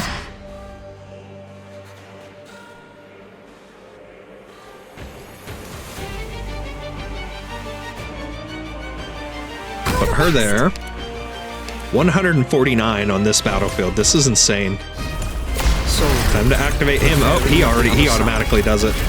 What skill is that? His perish. Is that his skill 1? Unlimited duration? Wait, what? I didn't know that was a thing.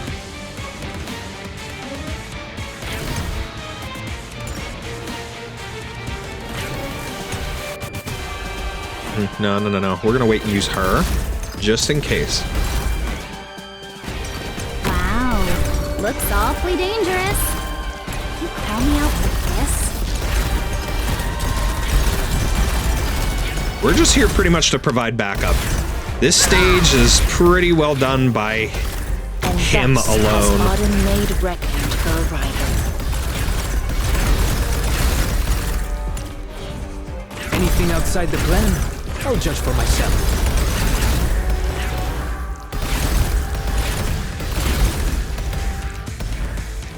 War. A word I've not heard in a long, long time. Yep, we got 29 left.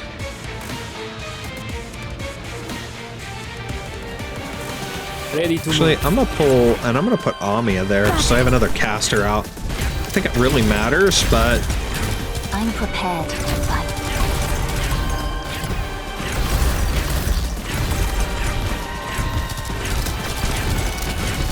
Where do you wish to go? Our lives now united. If you're really incapable, I plant you into So the keep soil everybody to healed grow well. anew. oh yeah, this is awesome. 5 to go. It's these 5 right here, and then he just retreats. Professor? Watch out Go for on, fires! go Aya. Truly, when will the hate sunk beneath the Interesting. battlefield disperse? I need to work on Ling a little bit I more, speak. but you push yourself to the limit, burning all the blood in your body to blow your bone whistle, just to stop me for a moment. Afanil, how long can you last when the war continues still? You've gained the Nazcherer's respect, and so I shall now grant you death.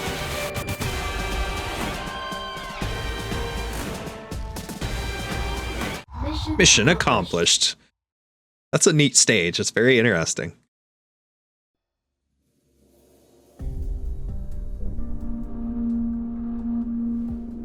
A death knell.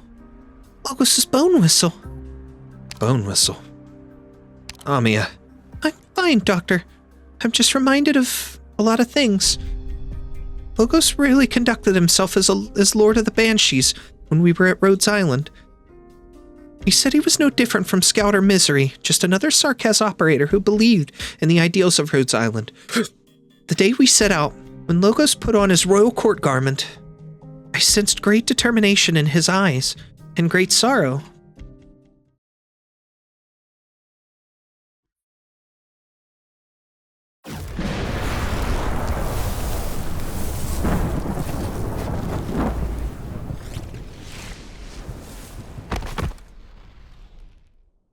The bone whistle has cracked. The bone pen has broken. Blood flows from the corner of his lips. You can no longer use witchcraft. You push yourself to the limit, burning all the blood in your body to blow your bone whistle, just to stop me for a moment. Afanil, you are a fine warrior. The Nazcherer King spreads his arms wide. The tattered banners draped over him rise up as though echoing the countless wars the Sark has fought. Rotten flesh and blood fall from his wounds, new and old, nourishing the battlefield. New branches sprout from the soil, repairing the warriors that have been damaged by incantations. The fallen Sudarum rise again.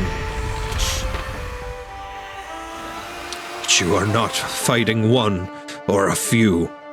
There have been no shortage of revolutionaries amongst the Sarkaz or the royal court. They have all failed, just as Theresa did.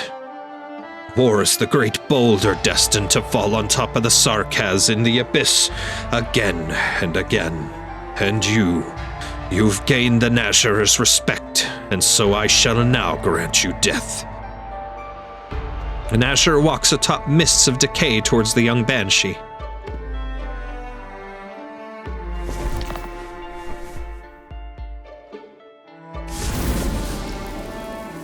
Whoa ho, back up. Never.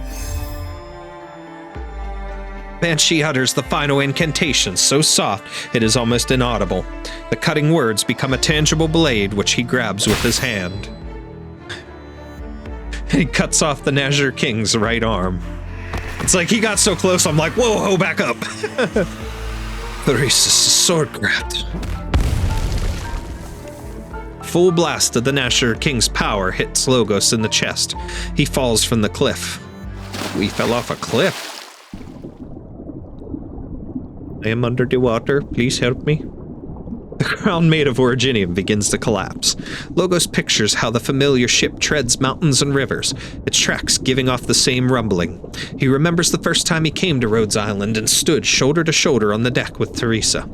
She looked out over Casdell, while he listened to the wailing in the wind.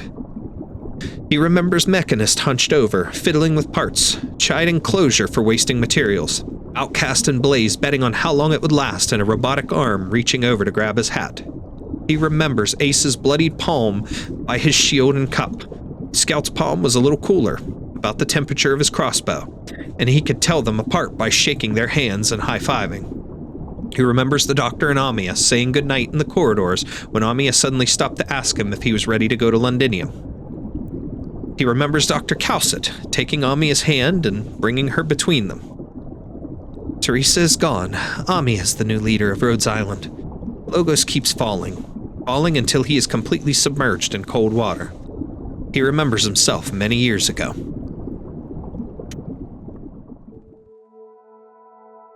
Oh, wow. Is that pretty? That's his mom. You have made your decision.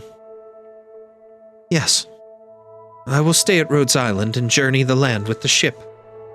Theresa is gone. The dream of Babel lives. Her Highness has named her heir. She is young, but carries a familiar fire in her eyes that belongs only to dreamers. And it's not just for her that I choose to stay. The journey of Her Highness's search hasn't ended, and it should not end like this. I will continue the journey as long as the answer to the future of the Sarkaz lies elsewhere. I may not come back to the valley for a long time. Do you feel sorry because you cannot stay with us? I will not act as a sovereign of the royal court outside the valley. Many will see my will as the will of the royal court. They may see the Banshees as their enemies. I'm afraid I won't be able to help you fend off any storms coming from outside the valley. If any old friends want to pay a visit, I'll be sure to give them a warm welcome. I will not question the former master of the Valley of the Banshees. My sister and I worry for you in the same way. Take our thoughts with you.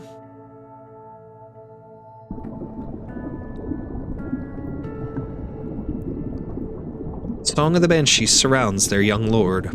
The water becomes warm, like a pair of warm hands that pull the fallen back. Logos opens his eyes. He seems to see his mother, and everyone else he holds dear. Aphenil, the most beautiful wave of the valley. Its loveliest song. We must stay and watch you go away. But our blessing will be with you wherever you go. Hodor. Hang in there, Aphenil. We're with you. We've always been with you.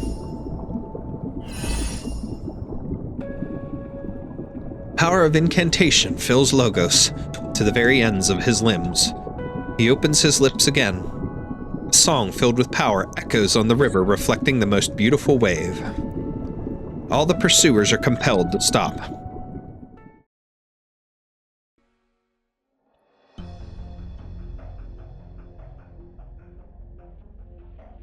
I never thought I would hear the chorus of the banshees here in this distant land.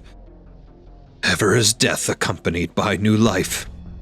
Are you still trying to sway me with song, young one, here at the end of all things? My patriarch, this is no more than a banshee's incantation. They have not truly joined the battle. Our foe remains only the young banshee. Yes, your injuries are grave. The curse of Aphanil dictates that decay return to decay. I will not be able to regenerate for some time, but this body will last long enough to see this battle through. For now, let me hear his song and that of the banshees. Nezzsalem walks to the edge of the cliff without the help of any arts. For an instant, he looks like an ordinary old man. Do you remember Buldrokassi? That's a patriot. Yes. You raised him as you would raise your own son. Wait, what? Okay, if that was told before, that's something that I don't know. I didn't know, but that's interesting. Such a talented boy. He would have become the hero of Kazdal. He was my best student, but he left Kazdal and died to a conspiracy in a distant land. But he died a warrior. He lived the meaning of life through war and returned to the myriad souls upon his death. After that, where's the next hero of Kazdal? Nezzsalem looks down the cliff. Wind passes through the holes in his body that have not healed, creating sounds without meaning.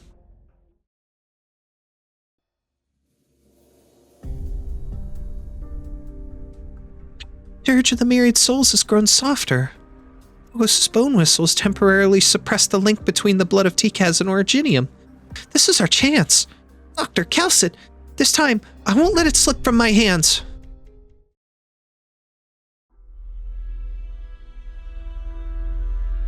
That's the altar. There's Salus. They've caught up. Are you here too, dear Quisarnog? You and our leader, our dear father. Who will be the one to approach the throne? Salus reaches for the drop of blood at the top of the altar. Originium burns and the myriad souls roar. Powerful witchcraft quickly turns her fingers into charred black crystals. I want to see it so badly. The origin is so near.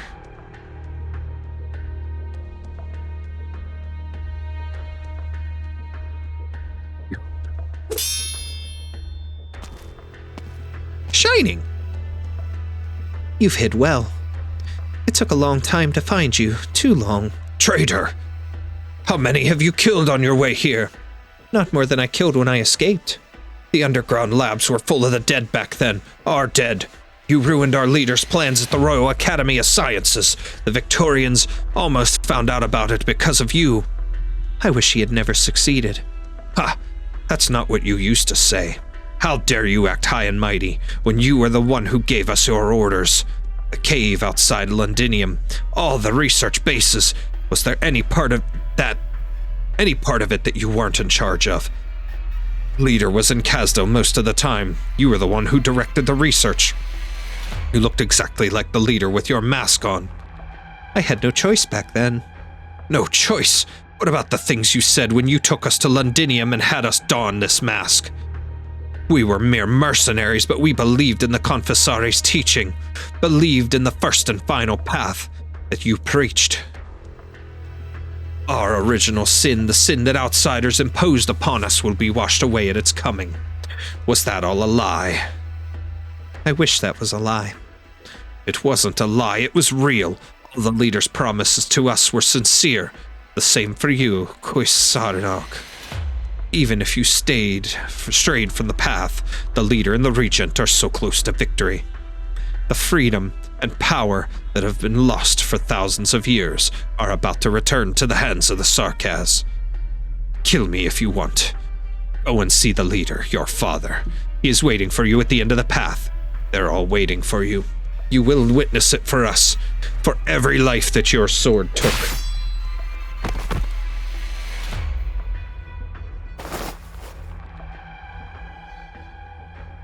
Shining removes the guard's mask.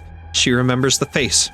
He was one of the first mercenaries that the Confessare brought to Londinium. They knew nothing at first. They were only tasked to excavate the ruins outside the city. The young man had expressed his gratitude to her directly, thanked the Confessare for giving them a safe, well-paid job. It was not long before she stopped hearing those words. The leader of the Confessare came to Londinium. There were no more idle mercenaries drinking and playing games. Everyone put on the same mask and did not speak except when necessary. They had no special bloodline. Quisartustage should not have been able to control their will so easily, but the path of them that had belonged to themselves died before the great dreams of the Confessare. It was she who killed them first. This sin has gone on long enough. Mask cracks, the pieces stab at Shining's palm. She continues her journey to the top. Do you like my nails? Guess what I used to paint them? I answered that already. That would be blood, correct? You know, you don't have to keep asking me. Insurmountable. Okay, what's that medal for? Let's go back, let's see. Can I do this? No. How do I just see the medals? Got a lot of stuff there, which is cool. But... Ciao, Doctor. Okay, we'll take this. Missions? No, that's for that.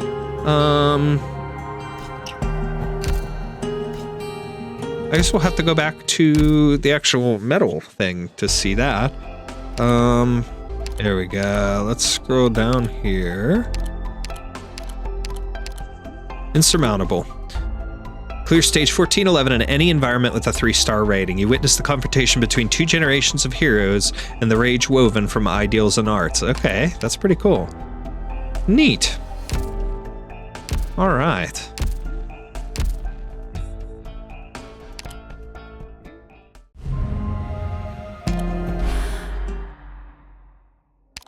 Let's go ahead with 14-12, and I think I'm good here. Yeah, I can go back to my main crew.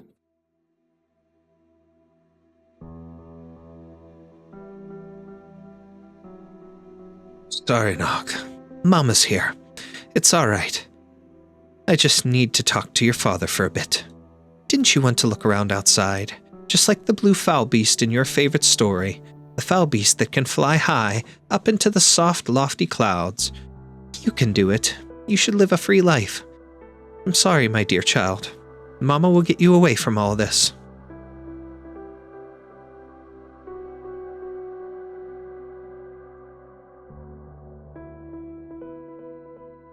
Sorry, Nog.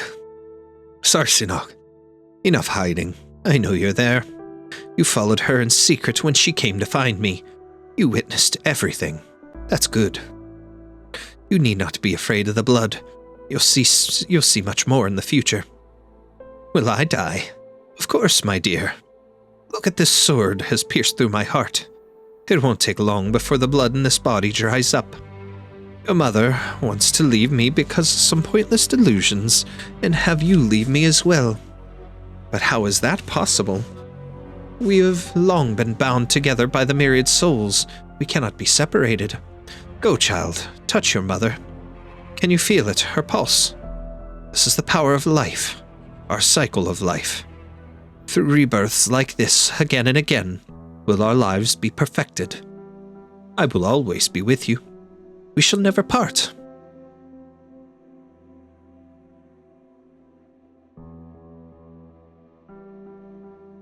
Ooh. My dear Quisarsinog, you don't seem happy at all. Didn't the experiment go smoothly? The receptacle has been responding perfectly from the last few tests. When the ceremony is complete, what will happen to her? Her, you mean the receptacle? When it was born, its soul was no longer with us. After all, the leader has been researching for so long just to craft a cage from a pure consciousness to trick the King of Sarkaz. When that happens, the King's power will be transferred to you, and the receptacle will be useless. You can decorate it like a doll if you like, and bring her wherever you go. I do like to collect souvenirs too. It is none of your concern. Huh, you're always so impolite with me. Want it out of your sight, just dispose of it, or you could give it to me. Leave. Do not step into my laboratory without my permission ever again. Why are you so offended? The leader and you have such different temperaments. Well, it's fine. You'll soon become as gentle as he is. Who knows? I might even miss your current personality. Goodbye, Kwisarsinog.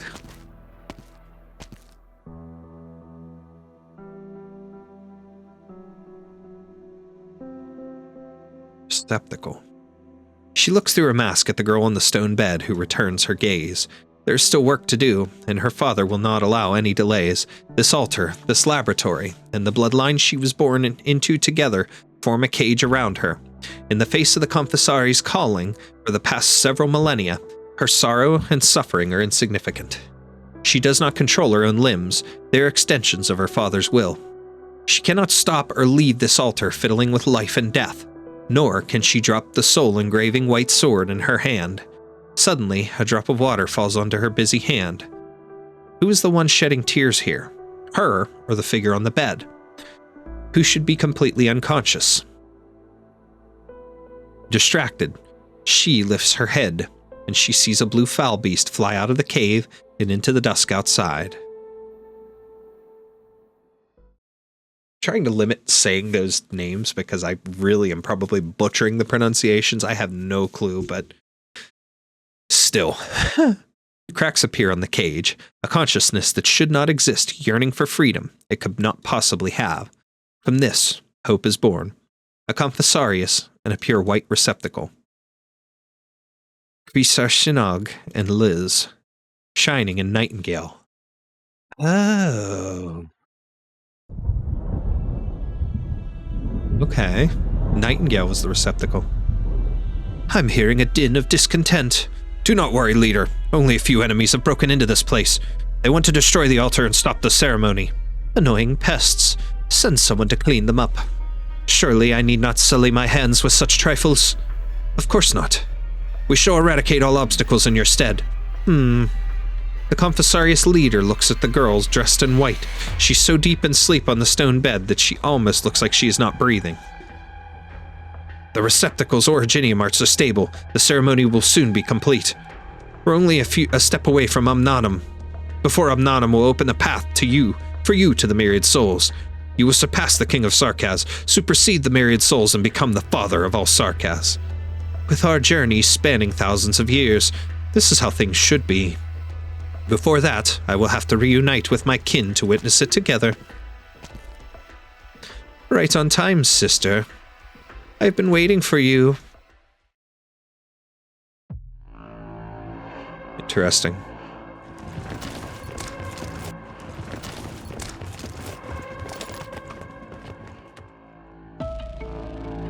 Confessarius guards incoming.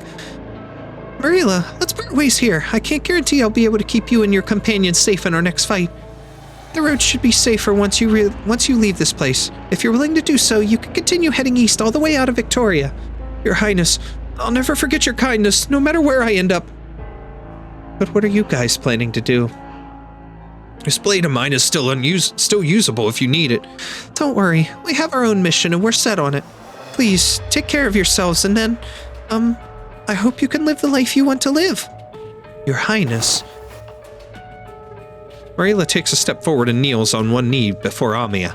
The other two follow suit, all three faces bearing a rare solemn look. You've gained the undying loyalty of 3 Sarkaz. Huh? Please, you don't have to do this. The mercenaries hesitate for a bit before turning to leave, fading from your view. Good luck to them. We have little time left and the Confessarius altar is close. Logos helped us dispel the Confessarius illusions, and I can feel an unsettling energy disturbance here. Henry's secret passage to the altar or something similar? Time isn't going to let us slowly figure a surefire solution. We can't overlook the risks, but it is also important to take rational risks in our war strategies. Fortunately, the Sarkaz have done as much and sent all their troops to the front lines, so we need only deal with the Confessarius' men. Why are the Confessari in charge of Anonym Advent Ceremony? Confessari play many roles in Kazdel. They are the king's advisors, bodyguards, shamans, and scholars. They travel between the royal courts and have always been dedicated to exploring Sarkaz history and researching the power of their blood. Theresa's already planned to use the shard to control Nanum before invading Londinium, and the Confessari definitely helped him out. Wis'adel's plan to usurp the king is also closely tied to Amnanum. What does Amnanum have to do with the king? He wants more than just the crown. He too once possessed the king's power thousands of years ago. He did not manage to get the full picture, but he definitely sensed the king's power to influence others. Control. The more you experience absolute power, the harder it is to resist temptation. Be it Theresa or Amia, Wis'adel has been watching every single king and their successor in secret for a long, long time. His obsession with power compels him to extend his life by maniacal means without hesitation, just to seize control of that power once more. There is only one thing that can let him achieve his goal. Originium. Yes. Through Originium, Wis'adel will be able to control the Sarkaz more than the king ever could. Shining and Nightingale are also victims of his. They never stopped resisting their fate, especially at such a critical moment as now. We have to stop Amnanum and its uncontrollable effects. It's time to move. Attaboy, Doctor.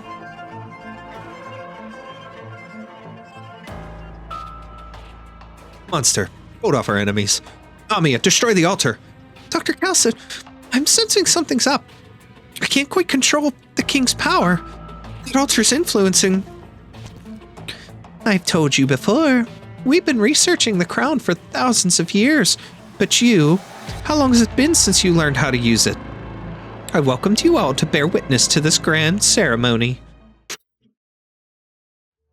I don't think it's quite going to go down as you people think. Everyone here is waiting for you. The Confessarius leader smiles as usual, spreading his arms wide open as if welcoming his own child back after a long time away from home. Dozens of Confessari stand on both sides of the mountain path in silence. Their eyes, behind their masks, hold fervent deference, completely ignoring the blood-drenched Shining as she walks up the steps with her sword in hand. I'm here to kill you. I know. How could I not know that? Many years ago, Mother showed up before Father, before me, just like you have now. She always knew her own duty and never thought to disobey me. But as you slowly grew, she developed a hatred to our family, the love I gave her, and the Confessarius' calling. I don't blame her at all, nor do I blame you. You are the same, merely made a tiny, forgivable mistake. I will always accept you returning to my side. You are a monster. Who are you to speak of love? Love and hate, life and death, they are fundamentally part of the same whole. Generations of Confessari have passed their souls down through the same rites. Souls in death are purified in rebirth. Through death after death, we close in on the original, the purest and perfect being. Excuse me. There is not a shred of that worthy to be perfect. Wis'adel, your true self died thousands of years ago. The white-horned king of Sarkaz who defeated countless enemies, the legendary hero who built an everlasting Kazdel under the day and night is long dead. What stands before me now is but a despicable man who lives in the shadows. A coward who sacrifices the lives of innumerable innocents to prolong his own. Who is it that tarnishes the soul of that original hero? Is it you, king of usurping kings? You got so twisted seeking longevity, you are no longer worthy of that crown. Perhaps. Wis'adel, sister. I, who was born with all my memories intact, know better than you the history Wis'adel bears with his life. The Confessarius leader takes a step down. He calmly looks at Shining and holds her hand, trembling in rage. Yeah. I know all too well the blood that is on my hands, as I remember all the love I have received. It was you who picked me up from the blood into your trembling arms when Mother died. We are a true family, sharing the closest of blood and sharing the closest of relationships. The nature of my soul may change, but the fact remains the same. How could you talk about that like so? Who was it that killed my brother? Who was it that turned him from a child who should have received his mother's love into a non-existence from the very beginning? It was me. For millennia, Wis'adel has died time and time again from betrayal from his closest kin. You may see this as a punishment if you wish it so. However, what does that matter? You call me unworthy of that crown, but who else but me could possibly lead the Sarkaz on a path to our survival? We alone brought our people on a wandering path of no return, and Ulysses' retreat into hiding would only make us weak. Even that pair of siblings, all they did was push Sarkaz into feudal conflict, and let the crown slip into outblood hands. The Sarkaz need a true king, an eternal king. I will reach out to starting point. I will reach our starting point, and together with the sins of Wis'adel and his blood, purge all of the Sarkaz's sins. So he's her father that took over her brother's body? Is that what I'm getting? Like, that's weird. Because he's called her sister, but the other guy said your father's waiting above, and he's using the father's name. That's strange. Sin. The word intensifies the ire in shining. Her father and brother were both possessed by this undying monster. She and her mother lived under the madness of his shadow. To let him live, to kill him, both are afflicted with the curse. She has no path to go. She has nowhere to retreat. But there is no way she can stay here as is. Oh.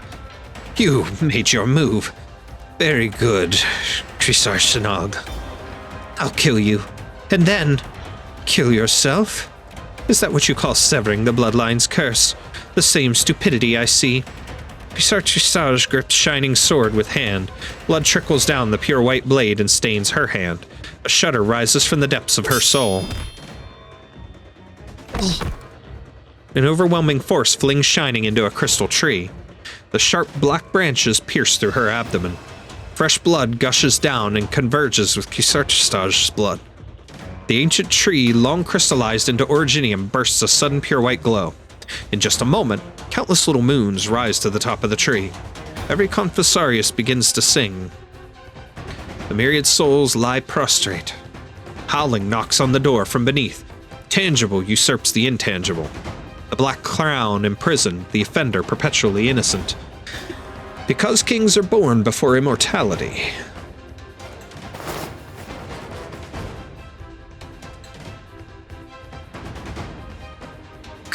Even injuries as grievous as this will not infect you. This is the power of the blood you resist. Wis'adel. I have been patient enough with you, but you stay stubborn, unwilling to accept all that belongs to you. Your duty, power, glory. It's all right. Just be good and stay aside, while I complete the ceremony myself. A crown woven of thorns appears in his hand. Moonlight shines onto the crown as it illuminates the crystal tree at the end of the steps. In that spot lies a stone bed lined with dead branches and a curled-up figure Shining knows too well atop it. Liz, wake up! Don't bother. Her consciousness is not where you think it to be. She's inside the crown. Correct. I promised you that I would mend her soul. You need only wear the complete crown, and you could be together forever. Together forever. In your cage? Shining shuts her eyes. She strains to imagine the times she spent together with Liz. They run in the woods, hand in hand. They cross the ice-cold creek together. With Liz worn out on her back, she walks the road home. Liz makes a small flower wreath and places it on Shining's head. A small blue fowl beast follows them the whole time, chirping a cheery tune over their heads. It hovers, searches, and lands next to the sleeping white demon. It knows not why Liz is sleeping, and anxiously pecks at her cheek with its little beak, until a black arrow pierces it. The foul beast vanishes, leaving only a blue feather that lands on Shining's shoulder. Enough. You know very well those are not her dreams.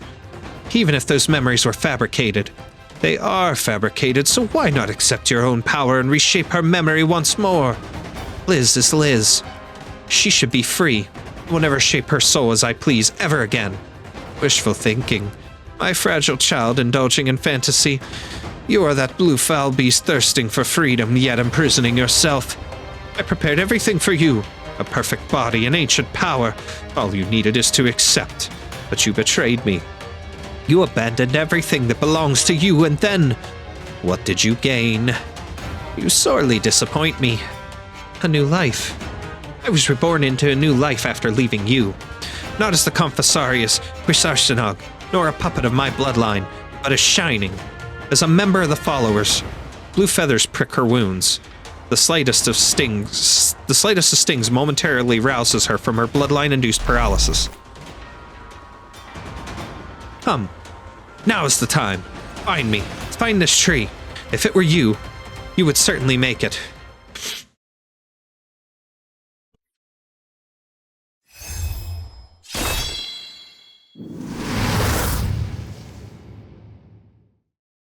Opening pierces through the crimson clouds.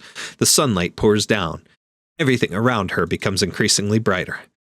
It doesn't matter what it is, just hold it back. The ceremony has already begun. We can't let it... Oh, we can't stop it! Ah, look who's arrived. Light. Light and fog fills the air. The sun descends from the sky to repel the clammy moonlight. Margaret. Sorry, the storm was too intense, so I took some time to locate you. Are you alright? Do you need a hand, Shining? I'm fine. But we have to save Liz and stop Quisarsenog. Lend me your strength and dispel the darkness before my eyes. Of course. Let's go together. The road ahead of us, I'll illuminate our path. Nearl the Radiant Knight. Let's go. Followers. Alright, this one's an interesting stage too. Remember, our purpose is not violence itself. They're gonna drop in on the battlefield. The victory it brings.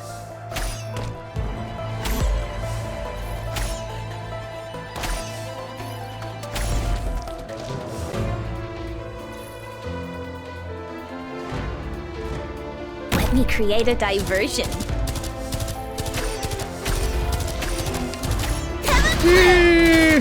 Stay safe, everyone. Yeah, see.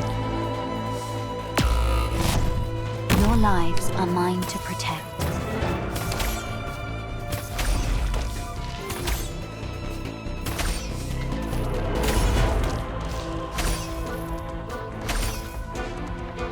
Don't make this harder than it needs to be. Yes, agony, ever etched on our hearts. Where do you wish this endless burn? You need me there. Yeah, you mainly need to focus on keeping them protected, but...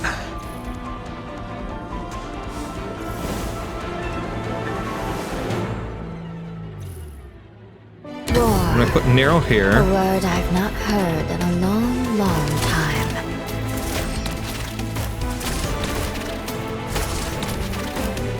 Did I just say Nearl? Really I meant Shu, but okay. And what purpose do you think your sacrifice will serve? This long night too shall now end. Sow the mountains when summer leaves a white dew. Seed the plains when equinox paints russet hue.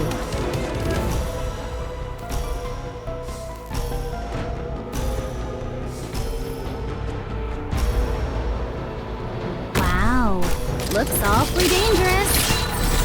Call me out. Here, the reversal of finality. Oh my! This is insanity! Oh god! So you wrapped your brain. Now, wait in line. We got plenty for everyone. Oh no. Roger. I don't like this. I don't like this. They're gonna walk right through there, which is gonna in turn pop them up over there. And I don't want that.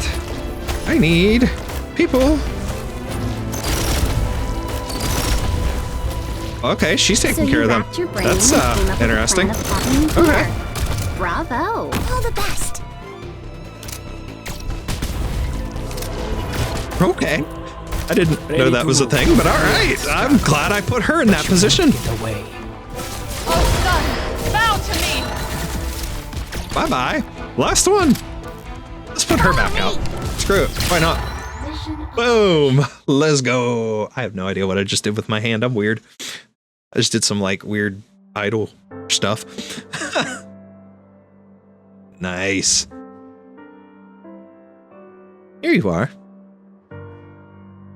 Nearl. You don't return to the landship often. Stay with Liz a bit. She's missed you. She just fell asleep. But you seem more exhausted than when I last saw you. Are you worried about Liz? I asked Dr. Calcit and she said Liz's condition is still under control. Is there something you haven't told me? I'm thinking of a way to cure Liz for good. You've poured years into this. It just won't come quickly, so don't torture yourself over it. What if I told you a solution has always existed, only I've dared not try it? Shining, what exactly are you hiding from me? What is it that you can't say? Nearl, this is a duty I must see through on my own. Do you think Liz and I will leave you? You know that won't happen. My concern has always been that you two might get hurt. I've decided to join Liz in searching for her memories. I shall accompany her until we find the truth. However, Nearl, a time will come when I need you to protect Liz in my stead. I know, but I will protect and fight for more than just Liz. Shining, I will stand for you as well. Yes.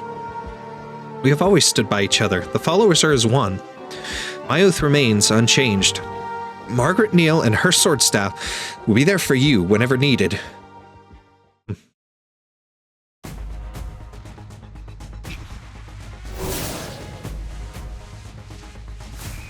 The sword staff sweeps wide. A dazzling radiance repels a crowd of foes. Every single Confessarius here is a powerful foe, so that's why you weren't willing to spar with me, Shining. We saved quite a lot of money for Rhodes Island. Our greatest foe lies ahead. All right, let's settle this quickly. What a farce. Careful. I can take it. Shining, my shield will protect you. You need only advance. A torrent of witchcraft washes towards them. Margaret's radiance is suppressed. Quisartistage stands on top of the steps, day and night surging within his palm. So this is the help you found, Quisartistage. What do you think our ceremonial altar is? A meadow for Piranta to frolic in? So her arts can momentarily block my influence on you. And what of it? Your swordplay and arts all come from me. You can't even harm me unless I let you.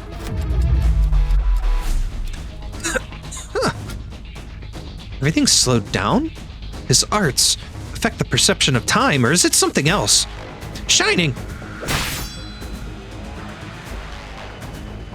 I'm alright. Your shield. The first crack on this new shield of mine. No matter, I can mend it with my arts. A nice shield will never weaken when protecting someone in need.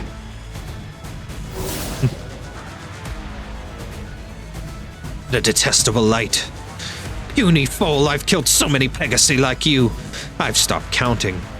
I smeared their golden blood on the walls of my Casdel, so that my city would look as it forever bathed in the radiance of dawn, and their descendants would understand Casdel is not a domain they can invade as they please. We're not in Casdel. And you're not some homeland hero either. Heroes shed their own blood to clear the way for others, but you, all I see is your path to ascension drenched with the blood, tears, and bones of others. Heroes? I decided long ago to give up being one. The hero people sing and praise, but it's as fleeting as sand. No matter how I try to master the time I have, it does not stop for me. I will die and the city I built will collapse. My beloved people will only be compelled to continue wandering. This hopeless cycle torments every single Sarkaz, including me. As a sovereign, I have the responsibility and power and ought to change my people's fate at the source. As long as the Sarkaz need no longer lie prostrate before beasts like you. As long as my Casdel stands everlasting through the days and nights. The light around them rushes towards Quisartistage's palm as he speaks. Margaret's arts, the arts of the other confessari, and even the little sunlight straining through the dense clouds. In his palm floats a small crown of thorns, as impenetrable as the darkest night. Nightingale floats up from the stone bed.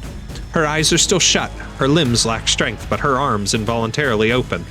When the last light has been caged, the crown will fall on Quisartustage's head. Liz! Shining, follow my light, save her!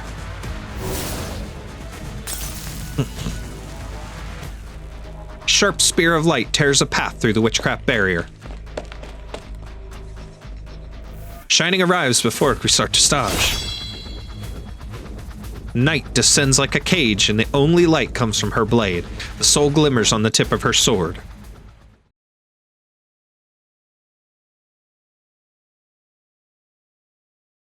Liz, return the true memories I once took from you. No fields, no woods, no streams, and no flower wreaths. Only a girl huddled in a dark corner. The entire room serves as her cage, and she cannot tell day from night, because she is merely a manufactured empty shell. With no consciousness or knowledge of pain or fear, she reacts to no arts inflicted on her at all, until, in my obsession with exploring the soul, I left some unnecessary vestiges in you when carving yours. You're awake, you're starting to have emotions and responding to them. The experiment will continue, I have to. Create some illusions, fill up that newborn soul with memories fabricated by arts, to cover up the truest, scariest ones. I think you should feel a little better, at least. You will feel truly alive, as if you'd experienced a bit of warmth. No, perhaps it was escapism. As long as I lost myself in those wholly trusting eyes, I didn't have to confront the cruelty of what I'd done to her. I'm sorry. You should have remembered, Liz. You must remember all that we promised each other. A blue foul beast emerges from the darkness. Gigantic, gray-white eyes stare at Shining, and a tear slowly falls.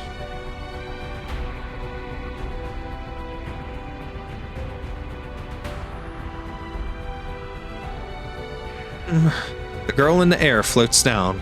Shining and Margaret hear Nightingale's voice simultaneously in the frozen time. I remember, Shining. You took me out of the darkest of rooms and we escaped. You accompanied me everywhere in search of medical help. And then we met Nearl and 2 became 3. We went many places and saved many people.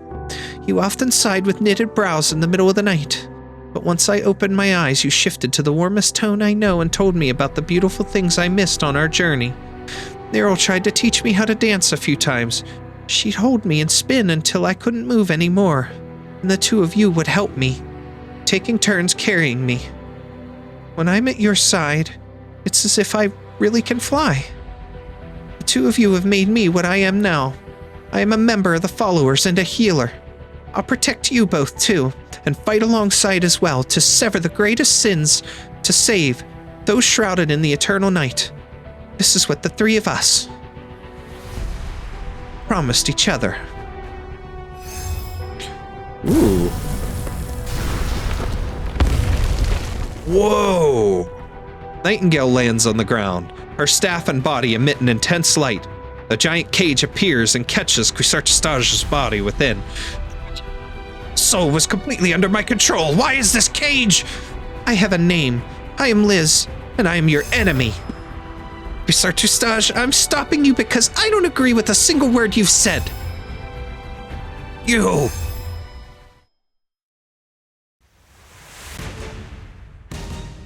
Shining, Nearl. Shining grips her sword tight. Margaret tosses her sword staff, and it hits right on target, the crown of thorns revolving in Quisartustage's hand. The trio are in complete sync with their thoughts and actions. Grab the flickering sliver of the soul before day and night take control once more. A long path of blood is the only crack before her eyes. I found it! The essence of your soul! Sarsinog, you. This body will become I am unconcerned. If blood does control my will, then Liz and Nearl will pass judgment on me in my stead as I am now. But I will not be your puppet. I will not conquer or rule in your name. Until death, I will be free. Free? You speak of freedom. Shall we give it a go? Sarsinog, we are not easily parted. Try again to leave my side. Try and see how long you can run from me. I will run no longer. Rather, I will grant you an eternal death. Shining, retreat! The moonlight above the tree tumbles down the cliff, and the ground violently rumbles as if about to turn upside down. The altar crumbles, and the thick golden originium liquid gushes out from the cracks. A figure appears without anyone noticing. He does not move fast, but manages to appear just in time to block Wis'adel from the followers. Oh, Validkoa, we should leave, Your Highness. Heh, so it's you. Who's there? Followers, is it?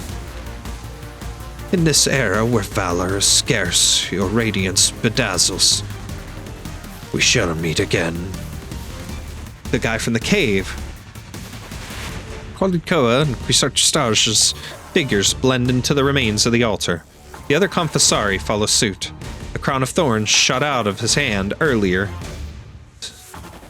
suddenly spins and turns into a pitch-black shadow that flies up toward the sky. Shard. Yeah, the storm. Is that the Amnana mentioned over the comms? Dr. Calcit, the doctor, and the others. I make it. Shining, you, anything feel off? I'm alright. This blood curse is indeed complicated. Wait, Liz? Liz? Liz? No. Your soul, why is it incomplete? Did you fracture your soul when you resisted Wis'adel? Shining. Nearl. I'm here. I've always been here, Liz. Yes. I'm alright. You two have protected me for so long, so it's my turn. I want the three of us to be always together. Oh. I'm Shining, we'll treat her together. Shining? It's futile. Our arts can't heal such a grievous wound on her soul in this environment. Liz is unique, both her body and soul. Her birth was coincidental. No, I would rather call it a miracle. Then we'll first leave this place, then plan our next move. What about Wis'adel? Do we just let him get away? Do we just let him go? His fate means nothing compared to Liz's safety. He means nothing now. Let us return. Yes, together.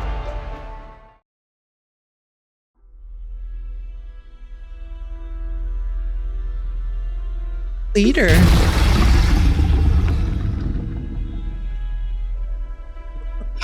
Wis'adel failed to cage the Black Crown. The altar's power is weakened. We can work through its influence now. The altar's upper layer is breaking apart. Amia, focus your attacks on the blood of Tikaz. Wait. Yes. You. The King of Sarkez has already sentenced me to death. But this is nothing new to me. You're clearly in pain. You revere Wis'adel, but he left you behind like nothing. He treats you just like how he treats those chimeras, how you treat those chimeras. Exactly the same. Don't waste your breath, King of Sarkez. My feelings are nothing special. The Confessari are of the leader's blood. Though some are born more perfect than others, like Wis'adel. Still others, like myself, were never in the running to be chosen at all. But I've never envied her. We only stand in the spot befitting us best. We were supposed to be inseparable. We are all limbs of the same one body. There is no other group able to perform unprecedented miracles like we Confessari can. You sure are dedicated. I'm curious. Is there nothing you're strongly attached to? Doctor, would you not make the same choices I have for your life's work? For those dear to you, and the ones who have fought by your side this whole time? Whether it be under some control or influence, it does not matter. To reach our origin and create a completely new future. That's all I want. I can't let you get close to the blood of Tikaz.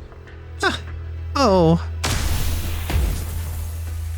Black line pierces through Salus's body once again and strikes the altar's core at the same time.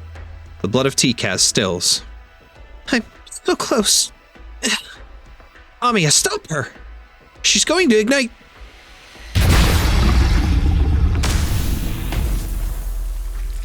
It's fine. It's fine. My body is just like a monster's.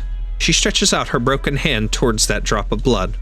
A curse, known only to the Confessari, inflicted upon the soul, upon all blood and flesh. It will probably be a complete death this time. Before the leader, before Krisarstinog, and before all my family. I'll take the first step into the future I yearn for. Salas smiles and throws herself onto the still heart. The blood of Tikaz boils. A giant crimson vortex appears from the altar's core. In that moment, Amiya feels as if she's being watched. By Krisarstinog, by the crown without names, by the howling myriad souls, and the one she is most familiar with. Teresa! Hamnanum. Salas used her own blood to complete the Confessarius ceremony. Quick, get away from the altar! Weird. To drive them away with fire is easily done. But if we're to ensure they'll never come back to hurt us, then a fire is not enough. We're gonna call it there and end this episode. Ciao, Doctor. Ciao, Pookie. Hey, so that was very, very interesting. We had a couple really cool stages that we didn't really have to play the one in particular, which, you know, obviously we had Siege and her crew, you know, doing a lot of fighting and stuff there, and we pretty much just had to watch that one play out, which was very, very interesting. And then, of course, we had Logos doing a lot of work in another one. And then the most recent stage there had a lot of Nearl and Shining doing a lot of work there as well.